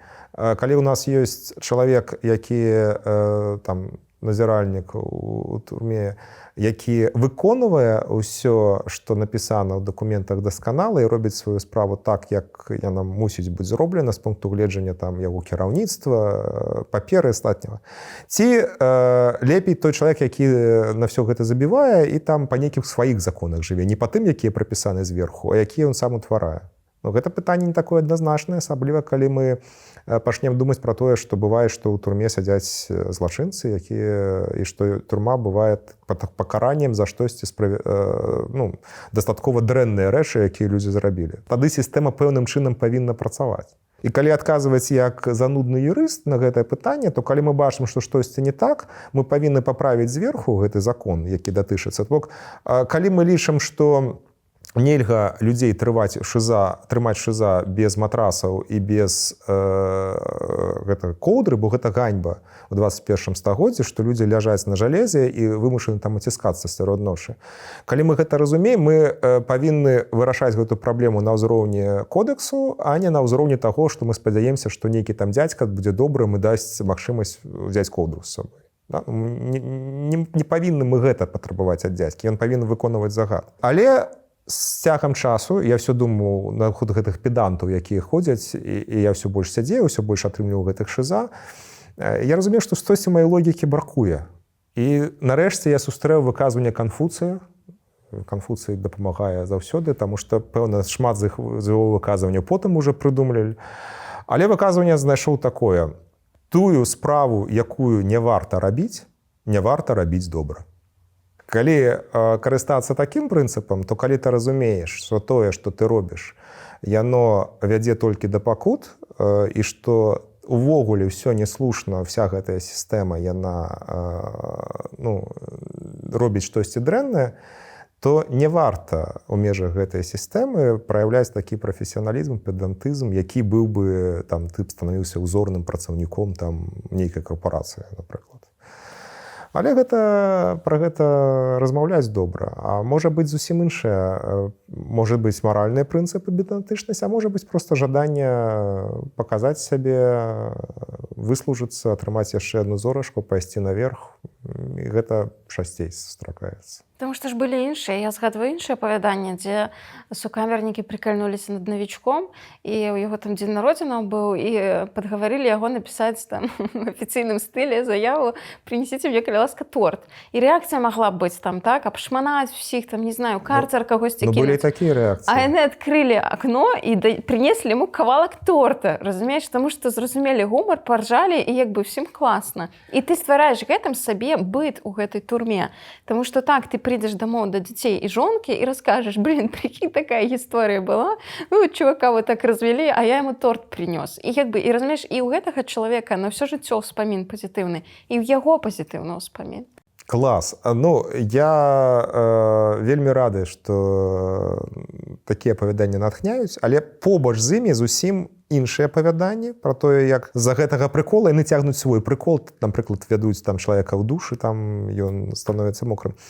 І самае цікавае, што гэта можа быць адзін і той жа чалавек, які сёння даў тортик, а заўтра там... Настрой кепскі, ён вырашыў паздзекавацца. Проста жарты яны розныя бываюць. Калі мы размаўляем пра сістэму, то сістэма — гэта якраз тая сітуацыя, калі да ўсіх роўнае стаўленне, і ўсё па законе. Нейкім чынам, але для ўсіх. І вось самае, мне здаецца, найгоршае катаванне — гэта разумець, што ты не такі, як усе, і да цябе будзе іншае стаўленне, незаважна таго, што ты не зрабіў. І мы назіраем гэта якраз зараз шмат дзе ў турмах, на жаль. Раней гэта было ў дачыненні да асобных сацыяльных катэгорый. Зараз усе, хто не палітычныя, мы ведаем, у нас палітычных няма, так кажуць, да? Але вось гэтая жоўтая бірачка, якую вешаюць, яна выклікае вельмі сур'ёзныя наступствы. І на кожным кроку ты гэтую сцяну нябачную лбом сутыкаешся. Я-то сядзеў там на ПКТ, у мяне і так нічога не было. Але нават тыя, хто нібыта бы жыў нармалёва, яны зноў-такі, іх не было такіх прав, як у забойцаў, напрыклад, ці у гвалтаўнікоў, напрыклад. Іх былі іншыя правы, паменшаныя. Да чаго вядзе вось гэта сітуацыя беззаконня, у якой Беларусь знаходзіцца апошнія 5 гадоў, ўжо ў сітуацыі поўнага беззаконня. Так, раней там былі сітуатыўныя беззаконні, абмежаваныя беззаконні. Зараз татальнае беззаконне, якое цягнецца без конца. У краіне толькі адзін чалавек недатыкальны. Усе іншыя ў любы могуць быць пасаджаны ў турму за злачынствы ці проста так. Калі ты казала, што гэта ўжо татальнае, што гэта, як кажуць, што ўсё дно. Да? Але ведаеш, зноў як то ў анекдоце, тут знізу пагрукалі. То бок мне здаецца, на жаль, што і ў гісторыі шмат прыкладаў ёсць. Мы не хочам ісці туды далей, вось што я табе скажу, бо ёсць яшчэ больш жахлівыя рэчы, якія адбываюцца зараз, і мы пра гэта ведаем. Яно, вядома, можа далей ісці па гэтых спіралях. Ну, конечно, ёсць там Венесуэлу недавно можна згадаць, так, там жах адбываўся. яно развіваецца, яно не спыняецца, бо сістэма працягвае працаваць, і зорачкі, і прэміі, і ўсё астатняе атрымліваюцца. І ёсць, на мой погляд, ну, гістарычнай перспектыве яно мусіць скончыцца. І пытанне толькі тым, як яно скончыцца. Альбо дасягнуўшы там ужо такого ўзроўня, што штосьці здарыцца, бо трываць далей ніяк немагчыма, альбо ўсё ж такі пойдзе нейкі адваротны працэс. Пакуль ніякіх сігналаў на тое, што можа быць нейкі адваротны працэс, я асабіста не бачу. То бок, мне здаецца, наадварот. Ён ідзе яшчэ наперад, і як на гэта ўплываць, што з гэтым рабіць, вельмі складанае пытанне, асабліва, калі мы з табой сядзім тут размаўляем у Варшаве. Як увогуле гэта змяняе людзей? Як гэта зменіць пакаленне цяперашняе? Гэта змяняе людзей, яно выхоўвае ў іх вось гэты страх, становіцца асноўным пачуццём, канстантны страх, які давіць, якога нават людзі не заўважаюць. Яны могуць сказаць, да мы нічога не баімся, мы нармалёва сябе жывем. Але яны чысцяць там гісторыю, яны там не пішуць чаціках, яны там яшчэ штосьці робяць. І прамаўчаць лішні раз. Яны прамаўчаць лішні раз, яны не сустрэнуцца з сябрам, які там... Ну, яны займаюцца такі самацэнзурай свайго жыцця і пры гэтым могуць казаць, што ў нас усё нармалёва, ніякага страху у нас няма, нас не датычыцца. Гэта жахліва насамрэч, асабліва калі мы перастаем гэта заўважаць. І для мяне, ось я казаў пра прыемнае здзіўленне, а непрыемным здзіўленнем было тое, што вельмі шмат маіх знаёмых, сяброў дагэтуль са мной ніякім чынам не звязаліся.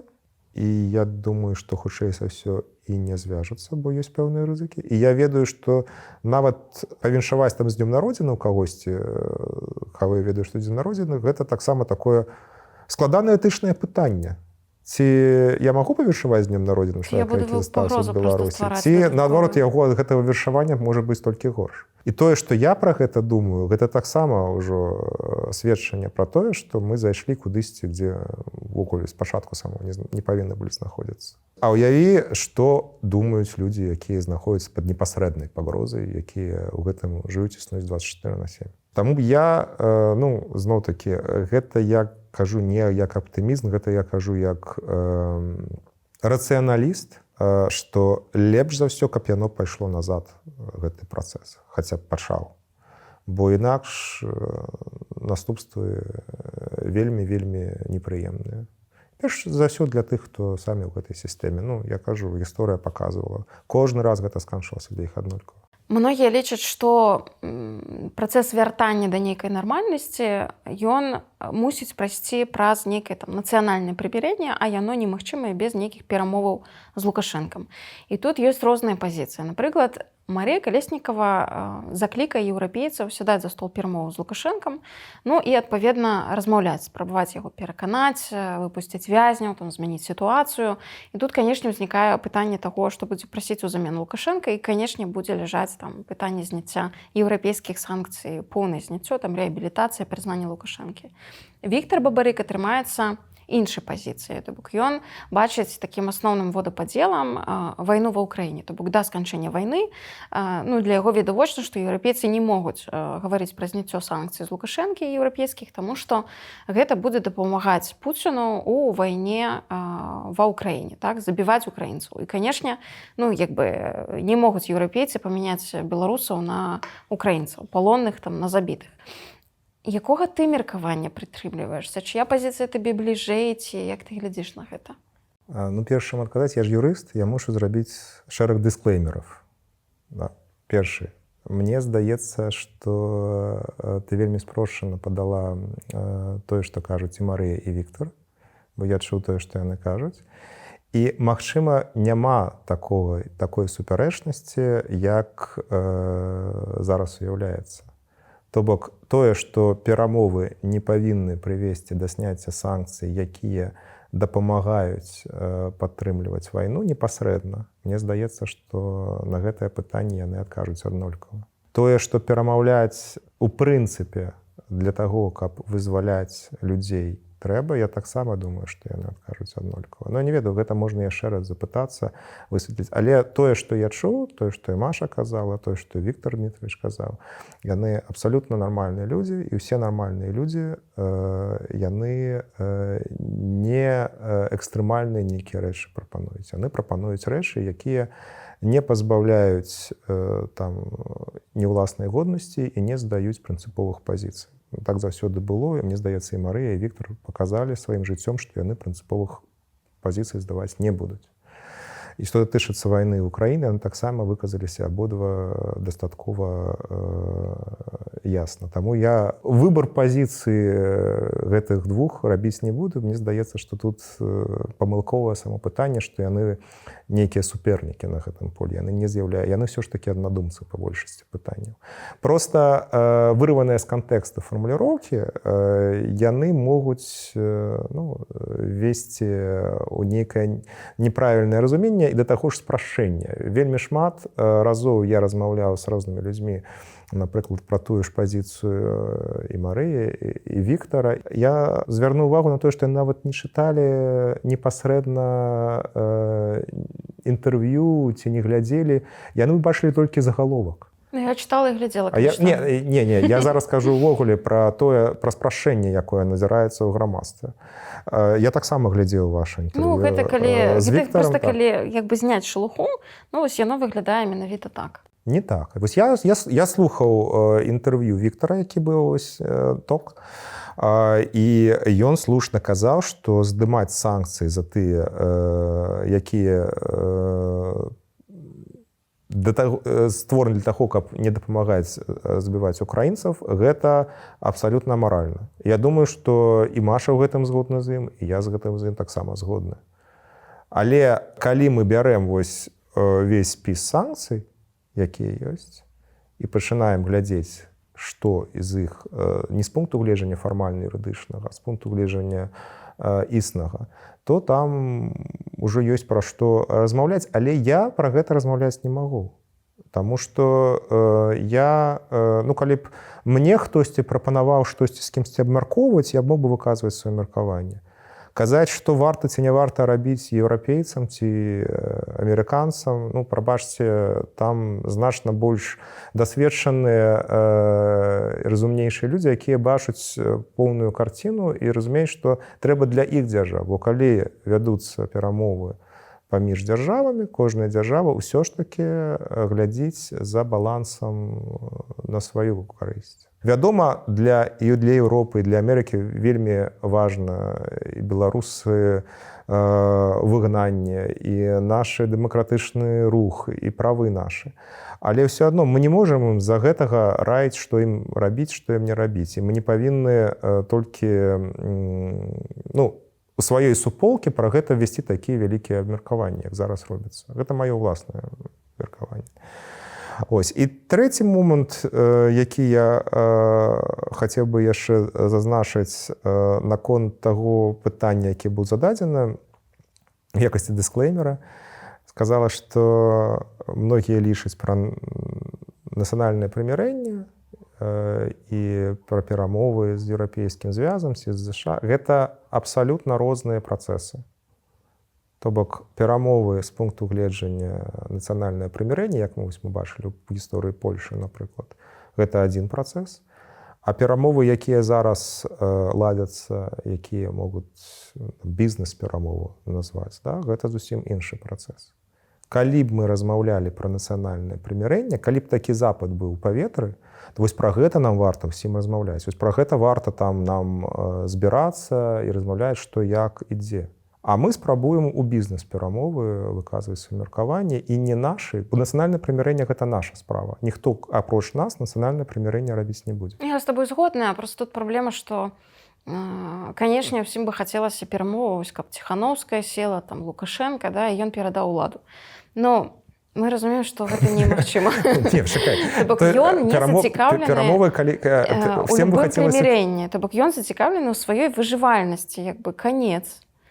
Не, перамовы, каб ён сеў і перадаць владу, гэта не перамовы, гэта транзіт влады называецца. Да? Перамовы... Я просто про тыя перамовы, якія чакалі б, знаеш, беларусы. Я пра гэта і кажу. Не, зноў-такі беларусы чакаюць транзіту, а не перамоваў. Ну, калі ты што-то кажаш. Да? І гэта так. Ок, а яны з таго боку не чакаюць ніякага транзіту і не хочуць ні пра што іншае размаўляць. Яны хочуць міжнароднага прызнання і каб все было класна. Нібыта не было 20-го і апошніх 5 гадоў. Так, але так не будзе. Так таксама немагчыма. У адвакацкім асяроддзі можна пачуць, што Максім Знак наш міністр юстыцыі. Што ты думаеш пра гэта?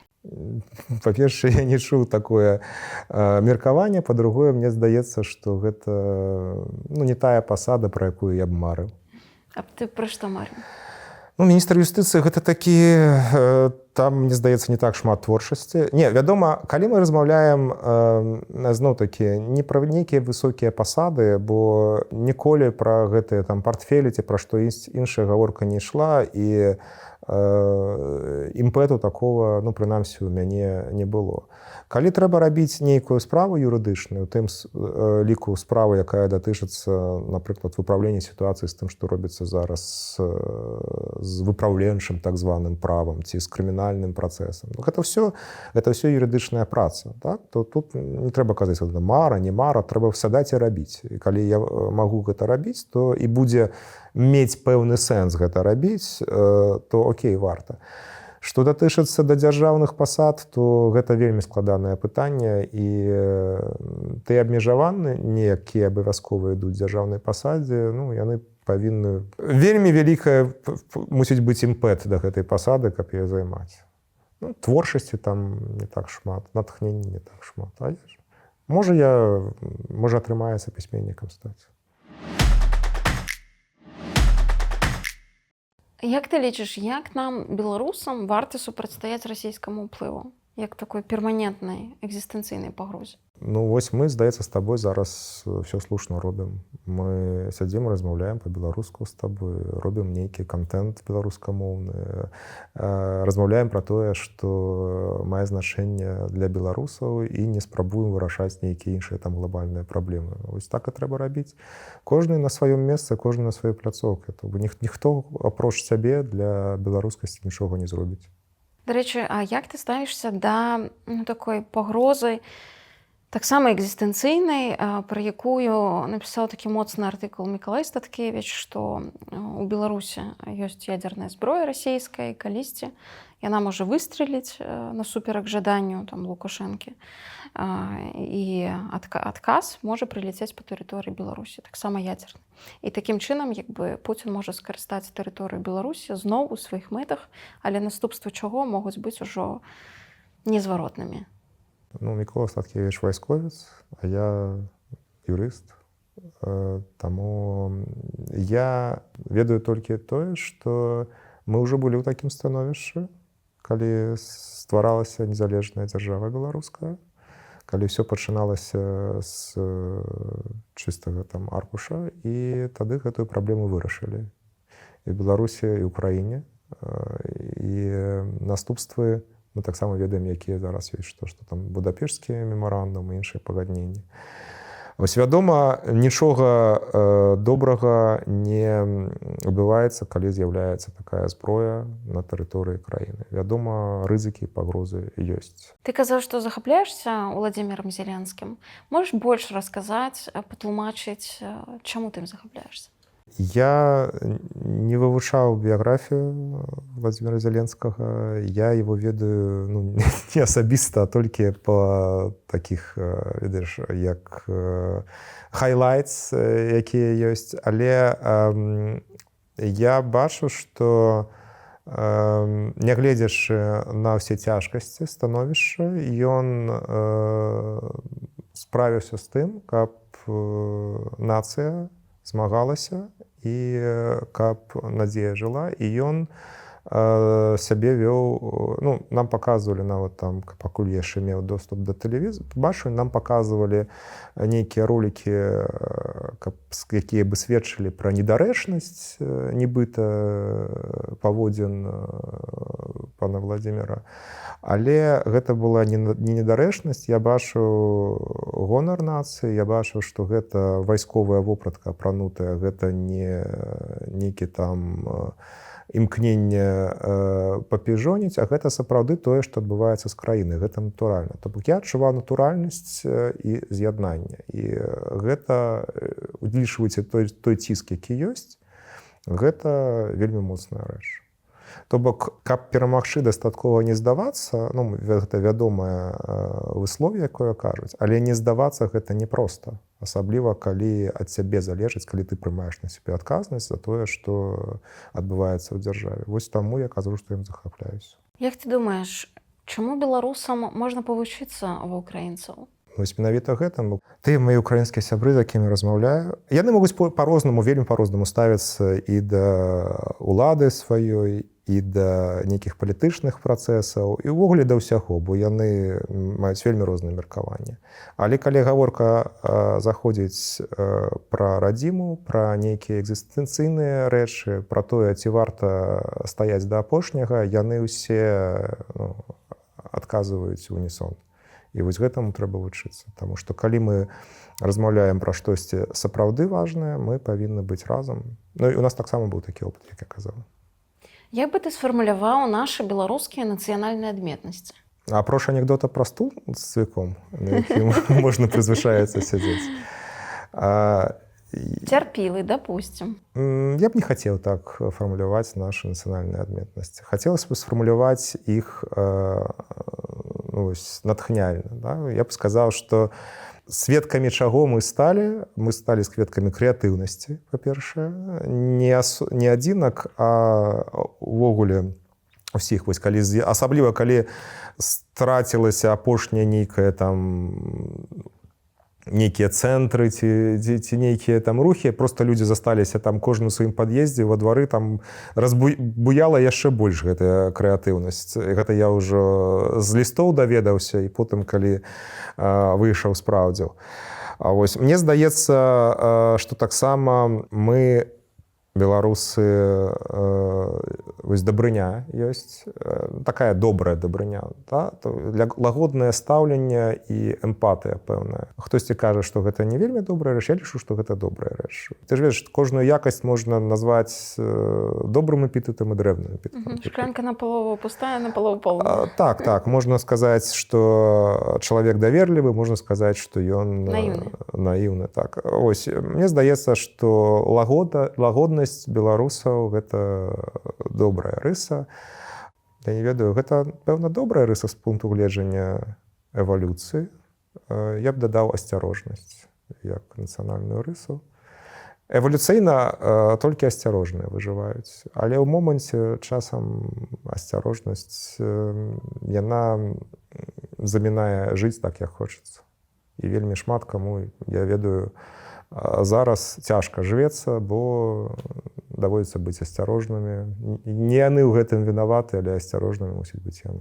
Я думаю, што ты ў зняволенні прачытаў всю даступную беларускую літаратуру, якая там была ў цябе, прынамсі так, якую ты мог взяць. Што ты зразумеў пра беларускую душу з кніг беларускіх аўтараў? А гэта рознае пытанне, да?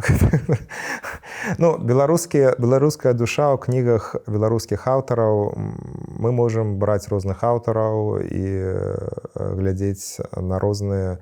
То бок ёсць уяўленне, вось як у герояў Караткевіча станоўчых, ці ёсць беларуская душа ў станоўчых герояў Быкава, а ёсць душа таксама беларусаў, якая таксама ў творах, напрыклад, таго ж Быкава у больш складаных абставінах праяўляецца. І ўсё гэта мы.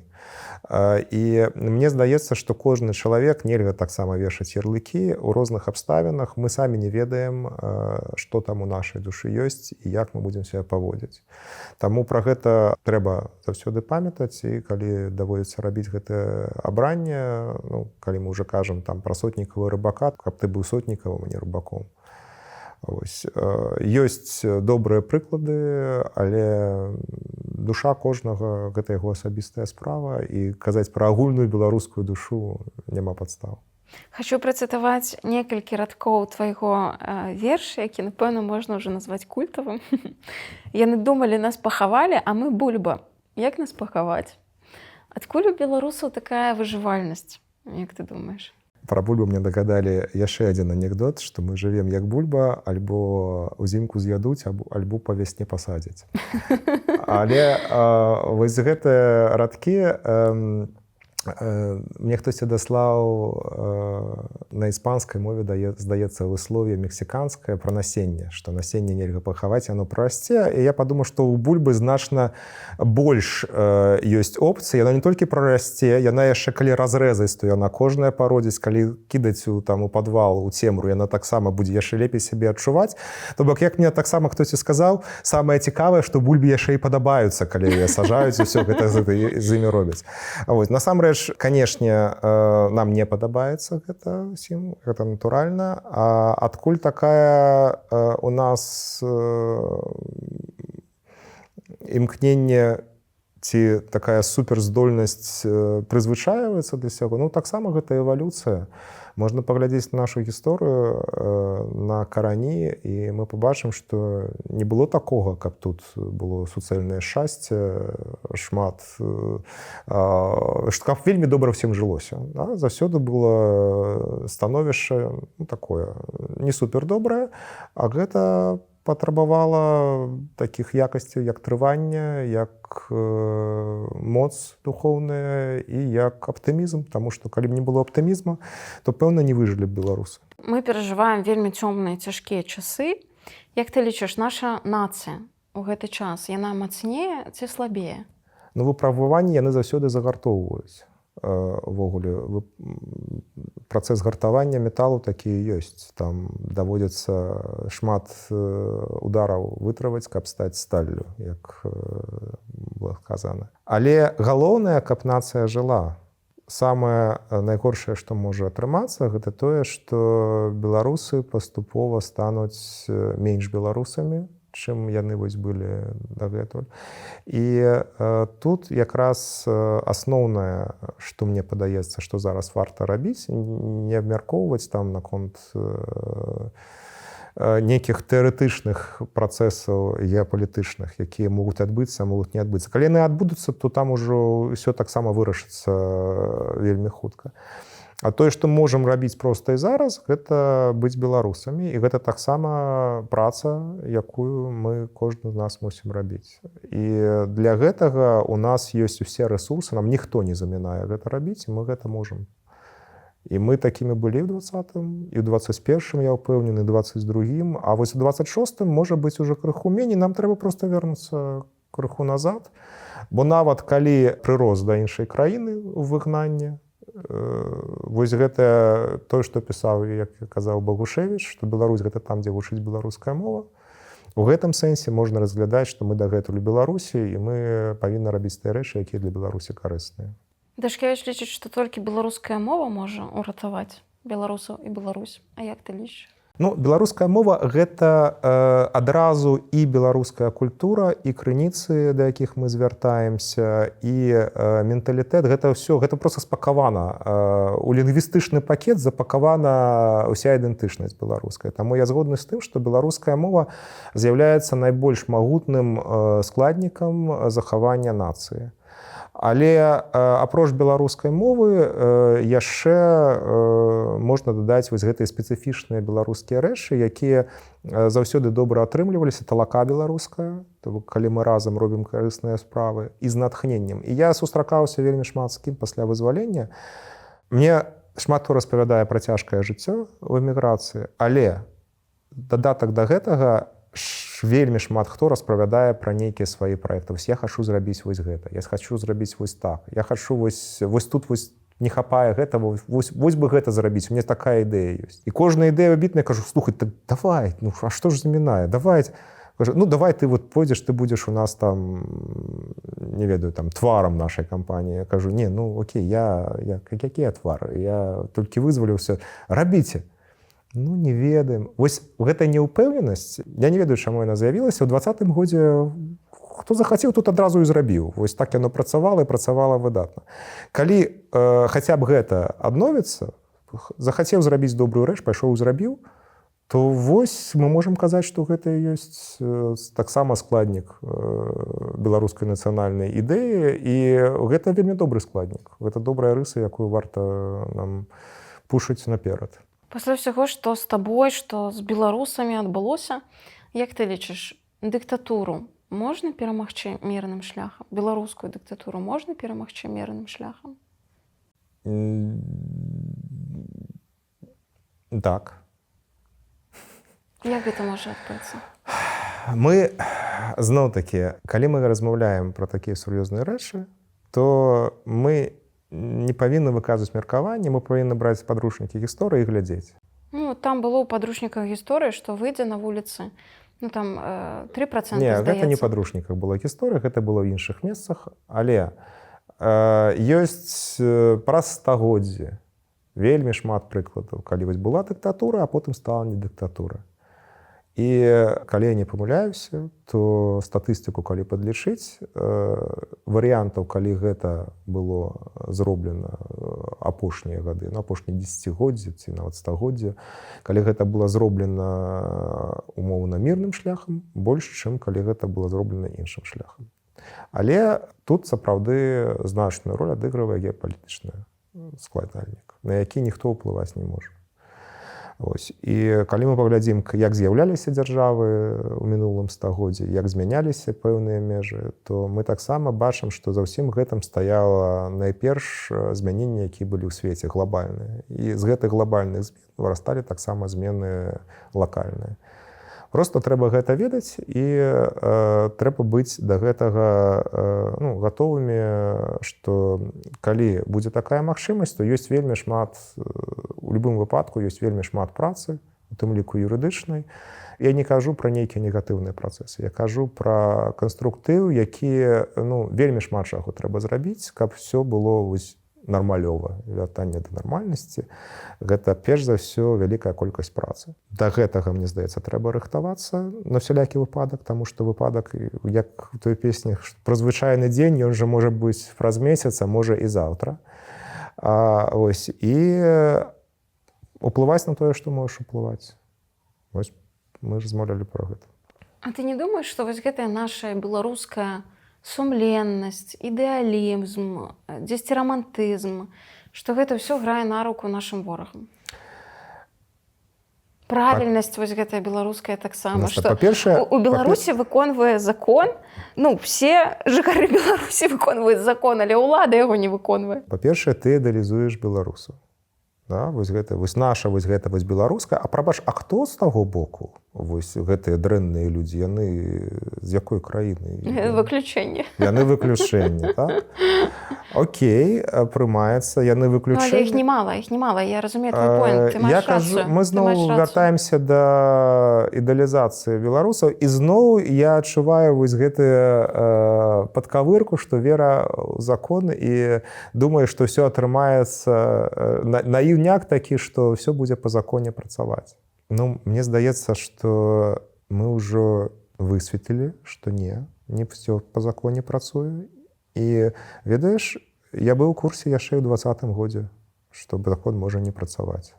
У мяне, як у юрыста, быў досвед, што закон можа не працаваць. Пытанне ў тым, калі ты штосьці робіш, што ты можаш рабіць, што ты пры гэтым дэкларуеш, які сцяг ты ўздымаеш, і пад якім сцягам ты ідзеш у тым накірунку, куды цябе трэба трапіць. Так, сцяг быў, што мы робім законныя дзеянні. Так, сцяг быў такі, што мы праводзім палітычную кампанію па правілах. Мы казалі сумленна і шчыра ўвесь час, і я асабіста дагэтуль вось у Фейсбуке ўсё вісіць, нічога не змянілася. Які план? План гэта кожны беларус вось у гэтым месцы. Калі я кажу, што асцярожнасць працуе як нейкі не каталізатар, а наадварот запальвольваючы працэсы, гэта таксама гістарычны факт з нашай гісторыі. І калі б казаць пра наіўнасці, гэта не наіўнасць, гэта стратэгія, будзем казаць, да?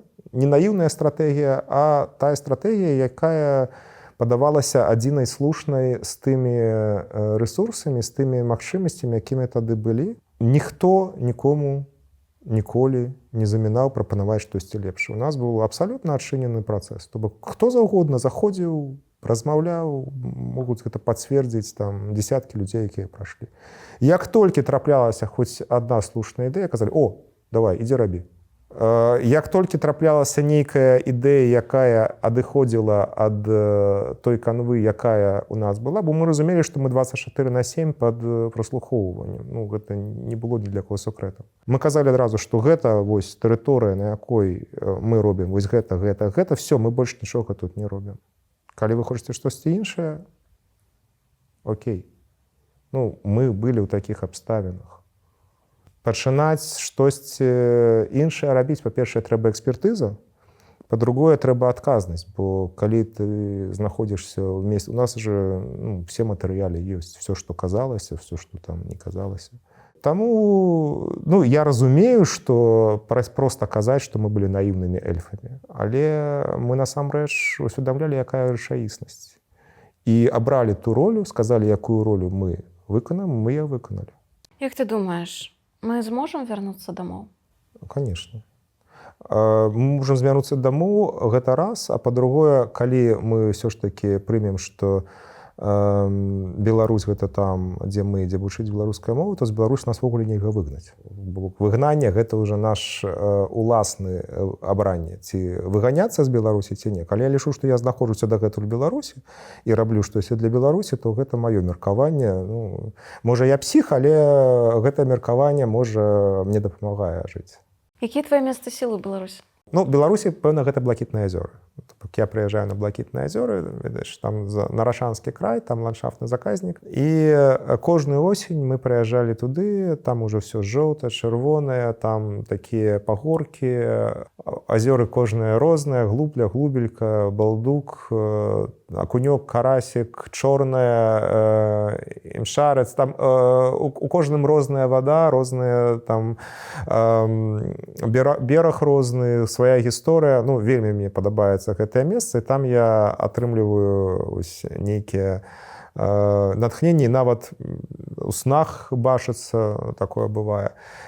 І яшчэ шмат месцаў у Беларусі, куды я кожны раз пры нагодзе з задавальненнем завітаю на Нёмане, і на Іслачы, і там у іншых мясцінах на Лібокскай пушчы, і у замках нашых. Але вось самае-самае моцнае ўражанне ў мяне з'явілася нібыта з нашым і не зусім нашым месцам. Мы паехалі сям'ёй у Белавежскую пушчу, селі на ровары і пераехалі праз польскую мяжу, калі гэта было яшчэ магчыма, і супыніліся ў Белавяжы з таго боку. Это таксама Белавежская пушча, Белавежская пушча наш па абодва боку.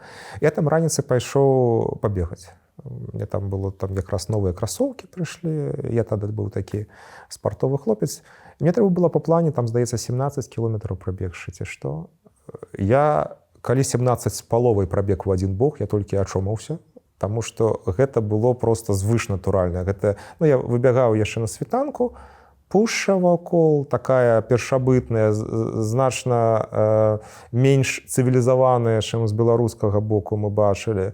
Там нейкі лось бяжыць, там нейкія зайцы, вавёркі, такой цудоўны ранак, нікога няма, і такая шлях, які ідзе проста праз пушчу шмат-шмат кіламетраў, дарога грунтоўка, ідэальна ўсё. Всё ранкам было ідэальна. І вось я, пэўна, там я не ведаю, на чым я бег, але ніякай стомы, нічога. Туды, назад, там мне 35 кіламетраў атрымалася тым ранкам пабегаць. Я абсалютна шчаслівы вярнуўся, і мы яшчэ там палазілі па іншых мясцінах, нават з'ездзілі на роварах, там ёсць месца сілы, якую яны кажуць, што месца сілы, там крыху ў баку, але мне значна больш спадабалася падчас ранішняй прабежкі. Вось пэўнае такое самае моцнае адчуванне. Дзякуй табе вялікі за гэтую размову. Дзякуй табе за цікавыя пытанні. Дзякуй, сябры, што даглядзелі гэтую гутарку да канца. Гэта вельмі высокая ацэнка нашай работы.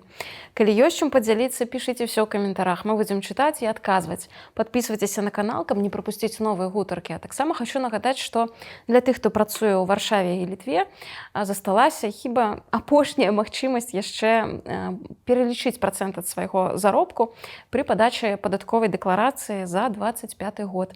Цяпер яшчэ ёсць такая магчымасць, але хутка ўжо гэтае акенца закрыецца і такой магчымасці не будзе. Таму, калі ёсць магчымасць падтрымаць беларускую справу такім чынам, зрабіце гэта, мы будзем вам за гэта вельмі і вельмі ўдзячныя. І дзякуй вам вялікі, што вы з намі.